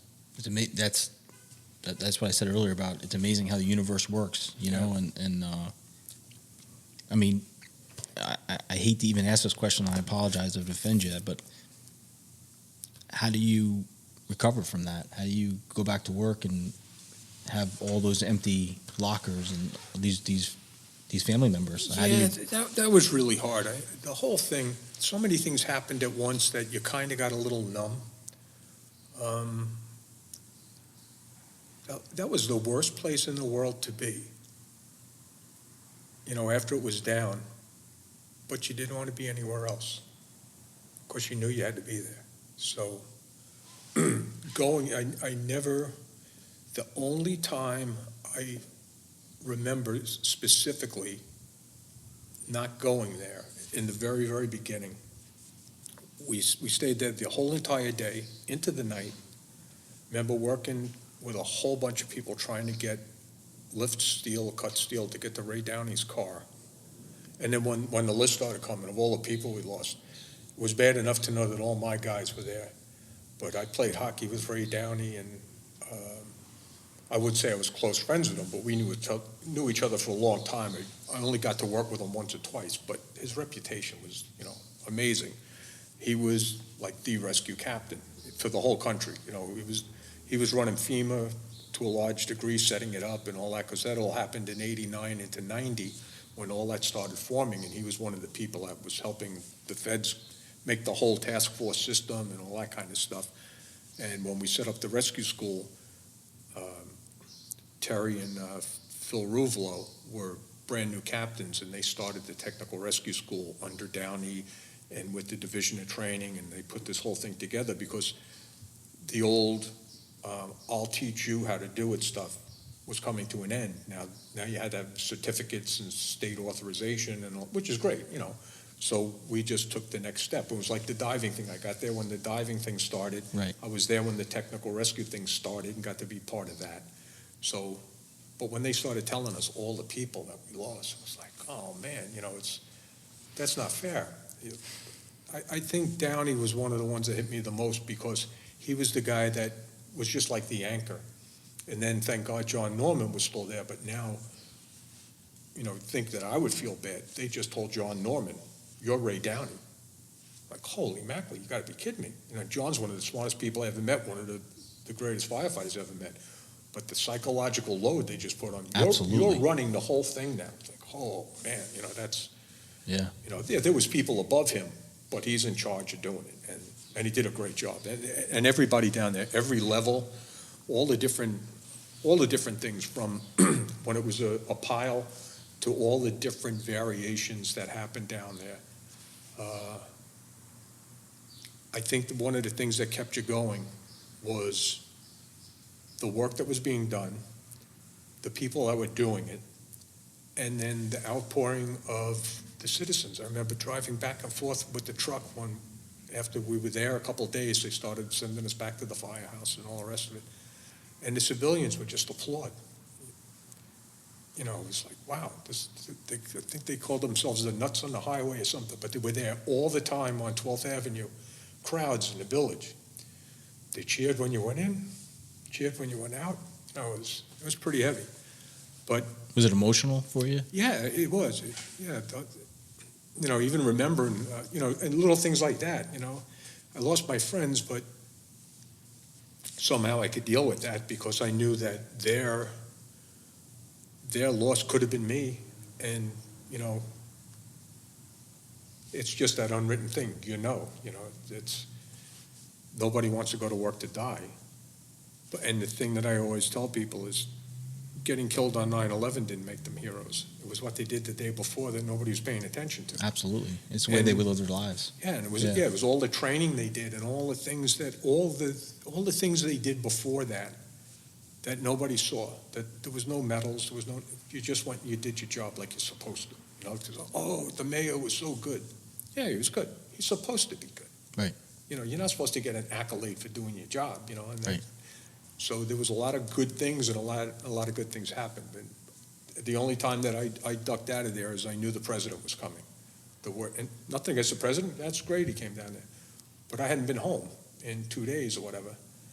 And they said, he's coming. I said, well, I know they're going to stop working because they're not going to let us be on top of that pile. Right. Well, the president's down there. No, of course. Everybody's going to want to come and see him. And and they had a great moment with them, and the country needed it, the department needed it, and I took that time to go home and let my family, know that I was all right. How was it for you being there at the pile and coming home for the very first time and seeing your wife? Oh, it was amazing. It was amazing. No words. Yeah. No words. It was just, you cherish being there. Yeah. And then I saw my daughter a couple days later, because I think, if I remember it straight, I saw my wife that night. I don't know if I saw my daughter maybe the day I was leaving to come back. Maybe that was, because she was a reporter then, and she got assigned to be there. So I see that all the towers are up and all the news trucks are there. So I look like a snowman. I'm covered with crap, and all of us are walking back. We're going to shower off, and a couple of us were going home. The same idea that I had, let's get out of here. It's going to be media, and there's the media. So I go walking over, and she sees me, you know, big hug and a kiss and everything. So we talked a couple of minutes, and then I went back to the car, and one of the other reporters says to him, "Oh, it was really nice you went and thanked that fireman." That's my dad.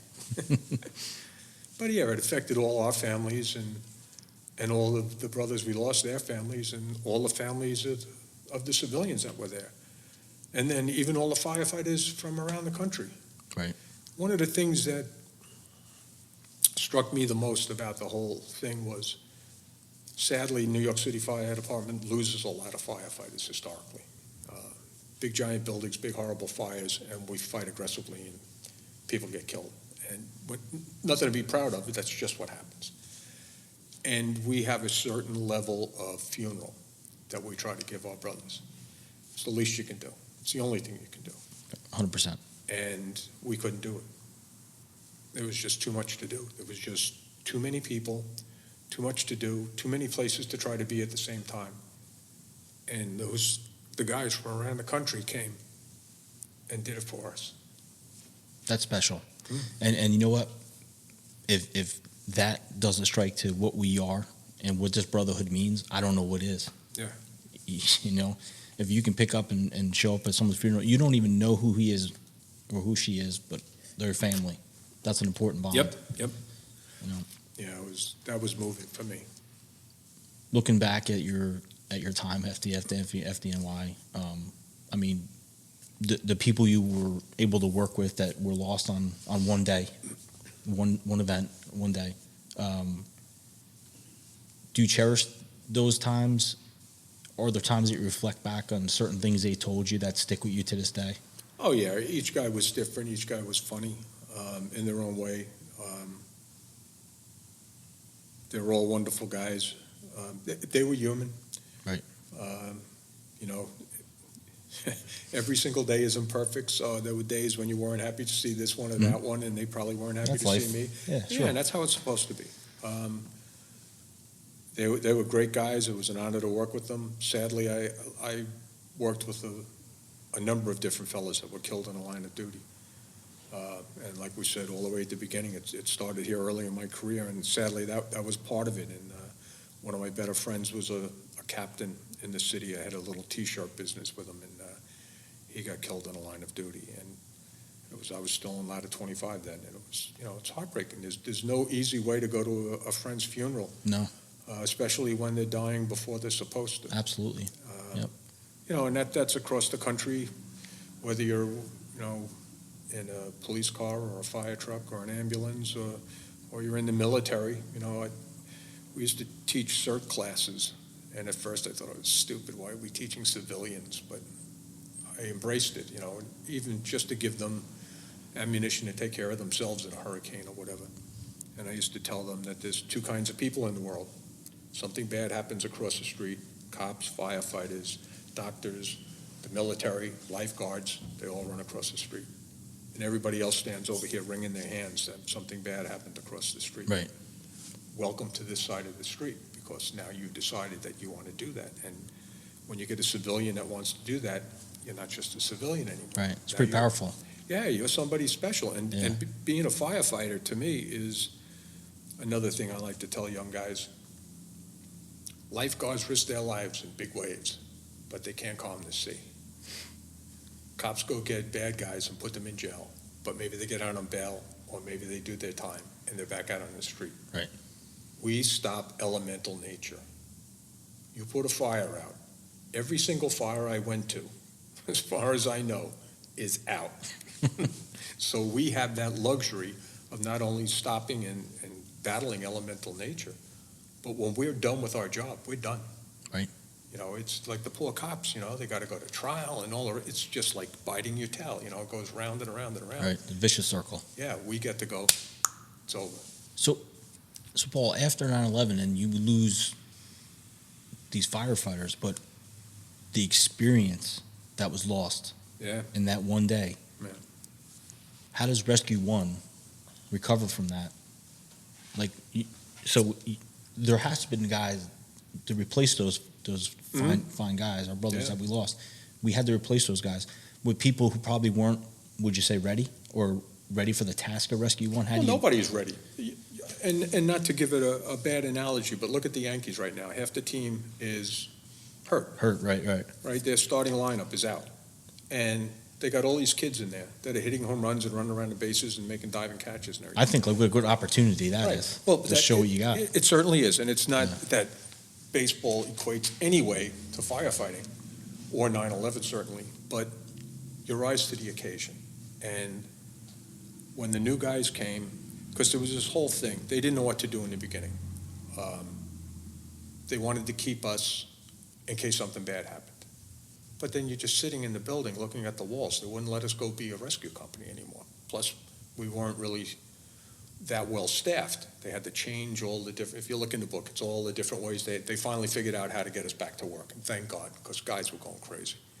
Didn't take too long, a week and a half or whatever. And then finally we're going to fires again and making a difference. Their big scaffolding collapsed. They saved 2 men's lives. Now we're being Rescue 1 again. So like, hooray. We're down at the pile, we're working for hours, then we're going out in the streets and doing our job. We get the rescue school up and running, and, we're juggling. We got a lot of things going on, trying to be home, trying to go to funerals. I mean, it was the craziest time. I look at the calendar that I had then, and every day I was either teaching in the rescue school, working on the pile, working in the firehouse, or going to a funeral. And it went on for months. But you wanted to be at each of those things because they were all important. And these guys in the rescue school, I remember the first 2 guys that walked into Rescue 1, I took them aside because I realized I'm one of the senior guys now. Right. And I thanked them for coming, and I said, don't think you're filling anybody's shoes. We have a quartermaster. They'll give you shoes. We want you to wear your own shoes. Don't try to be Terry or try to be Billy or try to be anybody. Just be you. Thank you for coming. We'll teach you what you have to do. And just follow our lead. That's awesome. And it had to be pretty scary for those guys. Absolutely. To step into this, to tell their family, I'm going to leave my firehouse and go to this place where 11 guys just got killed. Because all the families in the fire department were shocked, and the police department. All these men get killed at one time, and it was scary before, but now it's crazy. And just like my wife went, oh, you're going to a rescue company, that's what these guys are doing. And they were all great. Some came for a short period of time and went somewhere else. They couldn't do it, or felt that they would be better used going back where they were. It's a very complicated thing. But most of them stayed, and most of them did very well. And that's one of the reasons I was toying with the idea of retiring in December of 2001 until September happened. I hadn't done anything about it, but I was in the back of my head, maybe that's a good time to go and whatever. Because I was starting to feel that I'm not rebounding the way I did earlier. I could still do everything I had to do. Right. And maybe I could do it twice. I'm starting to see that now. Yeah, but the third job, the fourth job, thank God we don't have too many of those nights, but I've been to them where you went to 2 or 3 or 4 really bad jobs, one after the other, and you can't do it. It's a young man's job. I was not recovering the way I was doing. And also, then doing all the extra work and the extra hours and the anguish of it all. Plus you're writing books. Yeah, but most of that really happened afterwards. I was writing stories before, but I think I had written one book in '96, and then I had an idea for another book, but really the writing took off after 9/11, because especially right at the 9/11 time, I was just way too busy. There was just too much to do. But then I found, I always enjoyed writing even back in high school. I had teachers that, you're going to be a cop, you're going to be a fireman, what the hell's wrong with you? No, be in this play, you can act, and you're a good writer, and The mural you did, the cartoon. Dumb luck. Tell me about that. I had done a sketch working in Midtown Manhattan quite often. It is, just like I said, walking down the street in a wet wetsuit. Right. And getting like, oh, okay, like, It's Manhattan.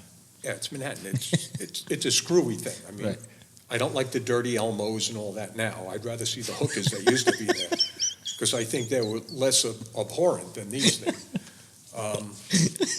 But, you know, there's a certain something to go into a fire in Midtown Manhattan where the whole rest of the world just keeps going by. Right. And you're over here, people dangling on ropes and pushing lines and doing whatever, and, you know, "Bop, bop, could you move that truck?" You know, you know, that kind of thing. So I did this.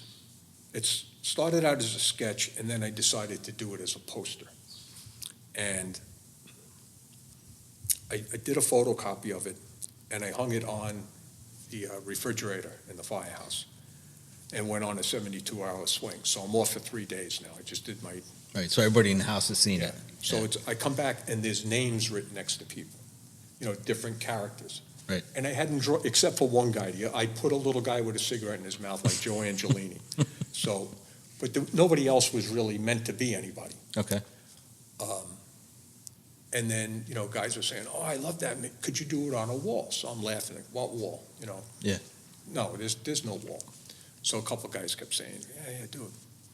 So where that sitting room is, it was a cinder block wall. It used to be the coat room. We moved the coats downstairs. They stuck a TV in there. Okay.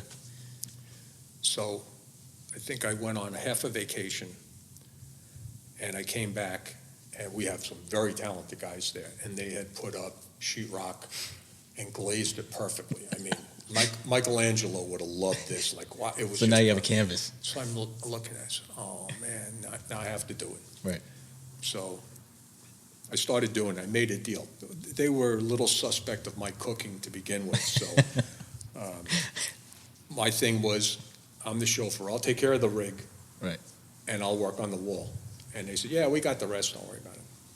So I started doing it. I kept a rough count as I was doing it. I think it took 100 hours. Holy cow. To do. You know, I'd stay up right through my watch or whatever. Go to bed, everybody. I'm painting. But now it had changed. I restyled it. And that every firefighter now, instead of being generic firefighters, there were everybody that was in the company. And I changed the different situations Right. I wrote everything down, but there was a couple, like there'd be 2 jokes in one thing. And Right. I don't remember what the second joke was. I remember who the guy was, but I don't remember why I put that second thing in there. Like I had like the one where Count the Moors, you have the lock. Yeah, They just come out of the through lock. Yeah, it's so cool. Yeah. We had a guy, Glenn, that lived in East Quogue, as if Quogue isn't far enough. He lives in East Quogue. So I have a picture of him, the cartoon of him, and he's holding a globe, which is like a road map if you're traveling that far, and the Montauk Lighthouse is behind him. So like there's all these little things that Tommy Baker's up on the top, and he had accidentally, there was water on a roof, and he was going to open this roof, and he cut a hose that he didn't see under there. And as he cut it with the saw, he was rooster-tailing the water right up into his butt. So I did that in, so he couldn't forget that. And then, you know, all these little funny little different things that happened. It's so cool that they have that, though. It's, you know, there forever. It's awesome. Yeah, it's neat, and they got pictures of it. I think eventually that they're going to get a different firehouse, and I don't think you'll be able to take that down. And it's not like the Louvre where we have to save this thing. You know, it'd be cool if they could make wallpaper out of it or something. I'm sure nowadays you probably could. Probably do anything now. Yeah, but yeah, it was flattering, and I feel a little bad for the guys that are there now because they're not on it. You know, it's a period piece. You know, those people are gone. You know, they've moved on and retired or got killed or whatever. But, you know, I think there maybe is only 2 or 3 people that are still on that wall that work there. And, you know, a lot of times the new guys are going, I don't know, it's guys holding a dolphin. I don't know what it's about. Well, it's funny because my daughters and I were watching the YouTube video of your last day of work, which was great, by the way. And you were talking about you and your duck. And they want to know. They want me to ask you, what's with the duck? What does it mean? Well, I was like talking like a duck. I'm not going to do it now. I can't do it credit to what I used to do.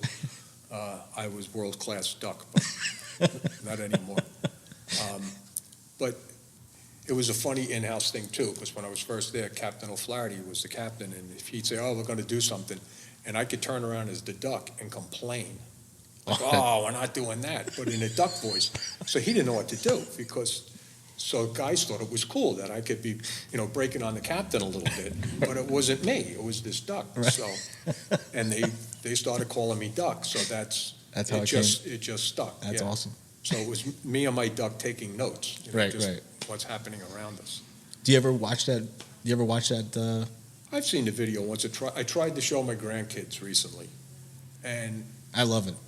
yeah, but they're playing games where they're blowing things up all day, and they're looking at this, and a fire truck goes by. Like, that's you. That's not. It doesn't look like me to them. Right. That looks like my son to them. Right.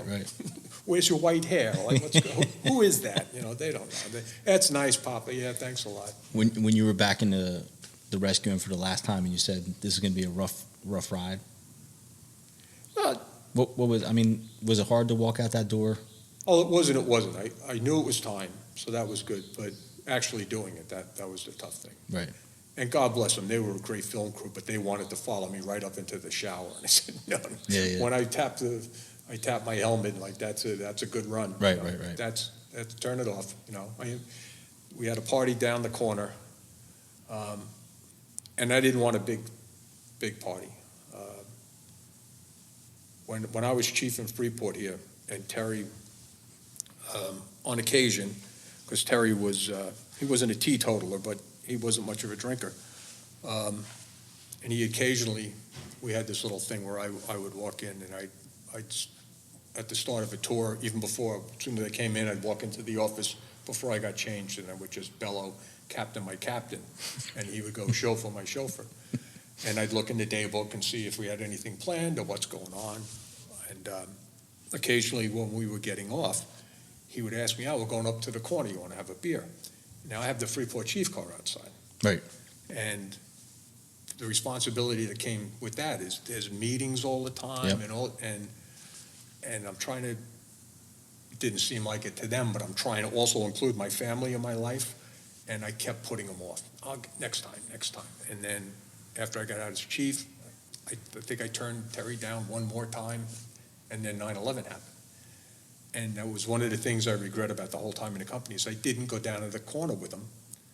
He'd just take a couple guys down there, and because nobody drank in the Firehouse. Right. So, I'll drink a beer with you down here, and I'll talk the same stuff that I was talking at the kitchen table, but it's not coffee anymore. So they go up and save the world, right. Firefighting-wise up there. And I said, when I retired, what I'm going to do is go up the corner and have a beer with Terry. So that's why we ended up. And I invited the film crew to awesome, come. I said, "Leave the cameras off. Come on, it's on us. Let's go." And it was good. It was pretty neat. Yeah, it gets you right here, man. That's Yeah, the only thing I did wrong with that is I should have had my wife come to it. Because things were different. I never saw a wife go to a retirement thing before in the city. My daughter mutinied. She came anyway. And which is cool. Yeah. But I should have told my wife to come because when it was all happening, I didn't realize the effect that 9/11 and all those things had on the family, and how strong my wife was, and Bruce's wife Karen, and all the other wives, and all the things they were doing, everything that we were doing, they were doing on the outside, but they were handcuffed. Right. I remember my wife kept asking me, I want to go down there. She wanted to go to the World Trade Center. And I'm going, no, you don't want to go there. And I didn't understand why she wanted to go there. I just knew what it was like for me, and I didn't want her to have part of that. But what had happened, and I didn't put two and two together until I finally did, being a little slow in math, they had built a platform, and there were dignitaries coming there, and people to watch us dig. And, all of a sudden it was being on the news that, the president of France was watching them dig, or the mayor of Toledo, or whoever it was, or regular people. And she's going, but I want to see it. They were my friends too. It's like, I blew that one. Yeah. So I brought it down, and it really, I think it changed, it closed the circle for her, that. Some closure. Yeah, people hate the word. People like, it did something. It gave her a piece of that thing. And like I said, it was the worst place in the world to be. But if I could choose one more place to be before I died, it'd be there, doing that work. Just because it had to be done. Yeah, absolutely. Brother, I can't even begin to tell you what this meant to me. I appreciate so much of your time, and before I let you off the hot seat, you have to talk about these books, man. This is just, it's amazing.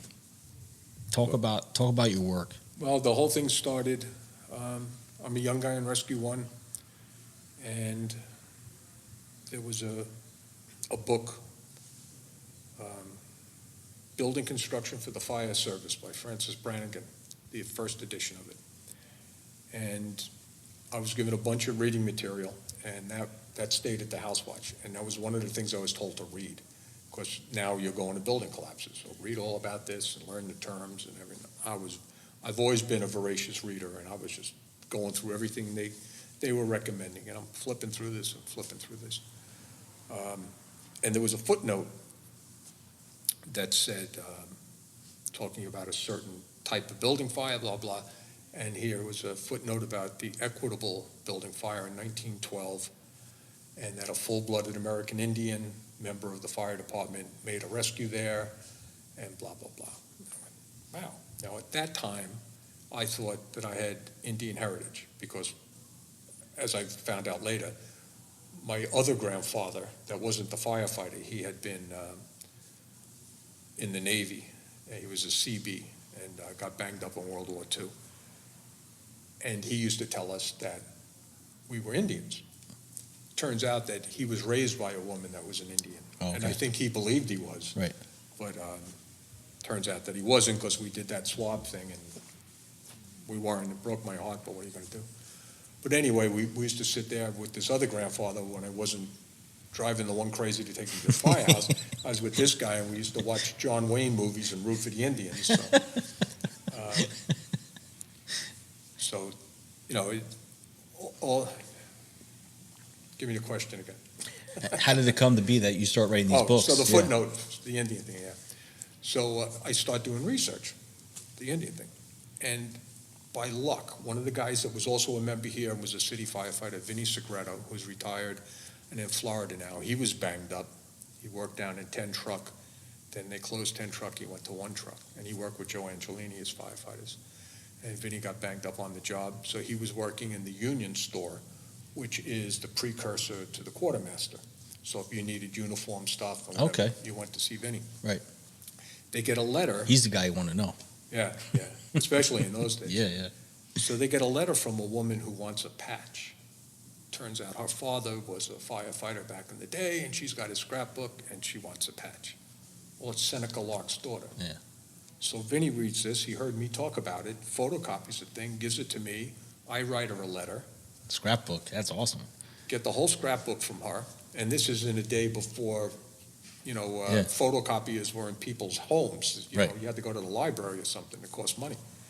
And she sends me all this stuff, and I write my first article that shows up in WNYF about the equitable fire. And it all started off a footnote in the book. So that got me doing research. And once you start doing it, Herbie Iser, who was a dispatcher in the city, probably knows as much about the history of the New York City Fire Department as anybody on the planet. He would help me. He would get me all different stuff. I noticed you thanked him in your book. Yeah. Oh, deservedly so. I just talked to him a short while ago and told me a couple of incredible things I didn't know. And so it just whet my appetite for that era. And then to think that I'm writing about people that my grandfather worked with. So cool. It's amazing. So cool. And there's so many good stories. So I even did 2 novels, but I like to go tell the stories. And when I first started it, my wife used to laugh that all my girlfriends were old women because I was, they were the daughters of all these old firefighters that were long gone. And I was telling their stories, and I have so much information now. And now with the internet, I can get so much more that, it's what I love doing anyway. If you're a writer and you enjoy doing the research, then it's not work. Right. You're just doing It's it. passion, yeah. I can spend an hour going through a book looking for one name to find out what company this guy was in 1916 for some obscure reason, just that I want to know. It's awesome, though. Yeah. Yeah, because Well, now other people get to figure it out. They know who Well, these people are because of your research. It's cool because you can Yeah. put it together. The Rescue One book, pretty much everything is there because, a lot of it was there. And, sadly, a lot of these books, it's all about the medals, but that's what they wrote the story about. They didn't write a story. They didn't fill out an in-depth report about a fire you put out. Right. They just didn't do it. So I don't know who was on the nozzle at this big fire or whatever. Right. Nobody knows. And I've asked the guys that were at the big fire, they don't even remember. It was 100 years, old guys. Yeah. I asked an old guy that was in Rescue 3 about, he got a Bennett medal. What were you doing right before that? I have no idea. I don't know. I remember the medal. But, you can't remember everything. Yeah, So, it's just too much. yeah. But the fun of it is, we have a great library, great people over there. There's a lot of guys. There's honorary chiefs, and, that association is a lot of historians in that. They do a lot of, to me, it's like mining for gold or precious objects, and they find these things. They have amazing collections of badges and medals and all this stuff. And they don't want to give you the medal, but you can take a picture of it. Yeah. But it's really cool. There's a lot of good people that are into it. And is that a children's book there? Yeah, I did this book with my grandkids. It was just an idea I had to get, to publish something that they would have a piece of, so they could be published authors, and they were writing that last year in grammar school, going around. That's so cool. I gave them each extra copies, and they put them in their school libraries, and they were celebrities for a brief time. But yeah, it was kind of cool. That's fun. And is this what you're doing now? Now that you're retired? Yeah, pretty much. Yeah, pretty right. much full-time writing. I'm doing one of the things I found out in doing the research is there was things in writing the other books. You got an award in 1954. Okay, where was Medal Day? Who gave you the medal? What did you do? Like, what happened? And there's no way to go look that up. Okay. Maybe you could find the 1954 Medal Day book, but not before 1914, there wasn't a Medal Day book. So afterwards, if you go to the library or you have it in your own collection, you can find out some of it, but not all of it. But before that, we don't know. And then the list, even in the department Medal Day books, they have the list of the Bennett winners. I hate that. Recipients. You don't win a medal. Right. In the Olympics, you win a medal. Right. You don't win a medal in firefighting. But the recipients of the Bennett, there was errors in the list, and nobody realized. They kind of knew there was a couple errors in there, but nobody realized how bad it was, and that there were misspellings, wrong companies, wrong ranks, different years. Over the years, it got messed up. Okay. So that was one of the things that I was able to straighten that list out. Great. And so hopefully this year in that book, when it comes out, it'll be appropriate to what actually happened. And it was just little silly things that. Right. But that's meaningful to a lot of people. Yeah, they had the wrong company down for this guy or whatever. Right. So. And how can someone, or viewers, how can they get your books? How can they purchase them? Well, everything just through the website, and it takes you to Etsy, but. What's the website? PaulHashagen.com. Okay, and that's so they can go on there and they can purchase any of the books we spoke of. Yep, everything comes right to me. I'm the whole operation. Yeah, I know what that's about. I sign the book, I send the book, and they're fun if you like that kind of stuff. If you want to read some good fire stories, Yeah, they're pretty cool. Chris behind the camera has been the whole way up was bragging about how great the books are, and that he enjoys reading the stories, and I'm super excited about the book. I just got thank you again. My pleasure. I'm 10 pages in. I'm unlike you. I can't read fast, so Well, it's it takes me a while. the good thing is it's there. But I really enjoy it. Yeah, read it when it's comfortable. Yeah, when you have something that you enjoy reading, it's not reading. Yeah. You really enjoy it. And it's neat. I had so much help. There's so many cool pictures in there. The guys in the Connecticut Firefighters Historical Society. Right, and you mentioned them as well. Yeah. Yep. Funny how they end up getting pictures. There was this man that was a photographer in New York City that worked at City Hall. He was the official photographer for the fire department but didn't get paid. And he took all these photographs. That's awesome. Then he retires and goes to Connecticut, passes away. His son has all this stuff in his garage. Like, what is this? What is this? So he brings it over to these guys at this museum, says, you guys want this? And they go, oh my God, it's the Dreyfus collection. Oh my, all the early steamer pictures with No the kidding. horses galloping, Oh, all this man. tremendous stuff. So they made a number of photographs available to me from Rescue One, and It's crazy to think that stuff was just sitting in a box somewhere. and things keep happening. There's a captain in Rescue One that's mentioned in the 40s, Captain Green, and he was a firefighter in the company, a lieutenant in the company, and later captain in the company. And a friend of mine that used to work in Rescue One just met his son, and I just got the man's phone number. Awesome. So maybe he has something, and if he doesn't have something for me, I have something for him. So That's great. it never stops. That's so Never great. stops. Well, Paul, I appreciate so much you being here. Oh, my It meant pleasure. a world to me for you to come on the show, especially my little show. But Cool. there you have it. So episode 20, I told you this was going to be a big one. Paul Hashagen, Rescue One, Freeport on Long Island. And again, thank you for inviting me into your home. This was a lot of fun. My pleasure. Stay safe out there. All right, be careful. Real quick, I just want to mention Top Score. Thank you very much for helping us out and being part of our event here. And this episode was a big one with Paul. And if you haven't had an opportunity yet to check out these books, be sure to check that out. I'll leave a link on the show. This way, people can get these books, and Chris can attest to how good these books are and how meaningful they are. All right, remember, take a look at our website. It's newer. It's not an old one. It's actually the old websites we always talk about, and they have that construction guide under construction. Yeah. And that little logo. I finally have a website that's kind of modern from 2019, so I'm a little excited about it. Yeah. So I keep mentioning it. so that's PintheQ, PintheQ.com. All right, stay safe, be careful, and as always, look out for each other.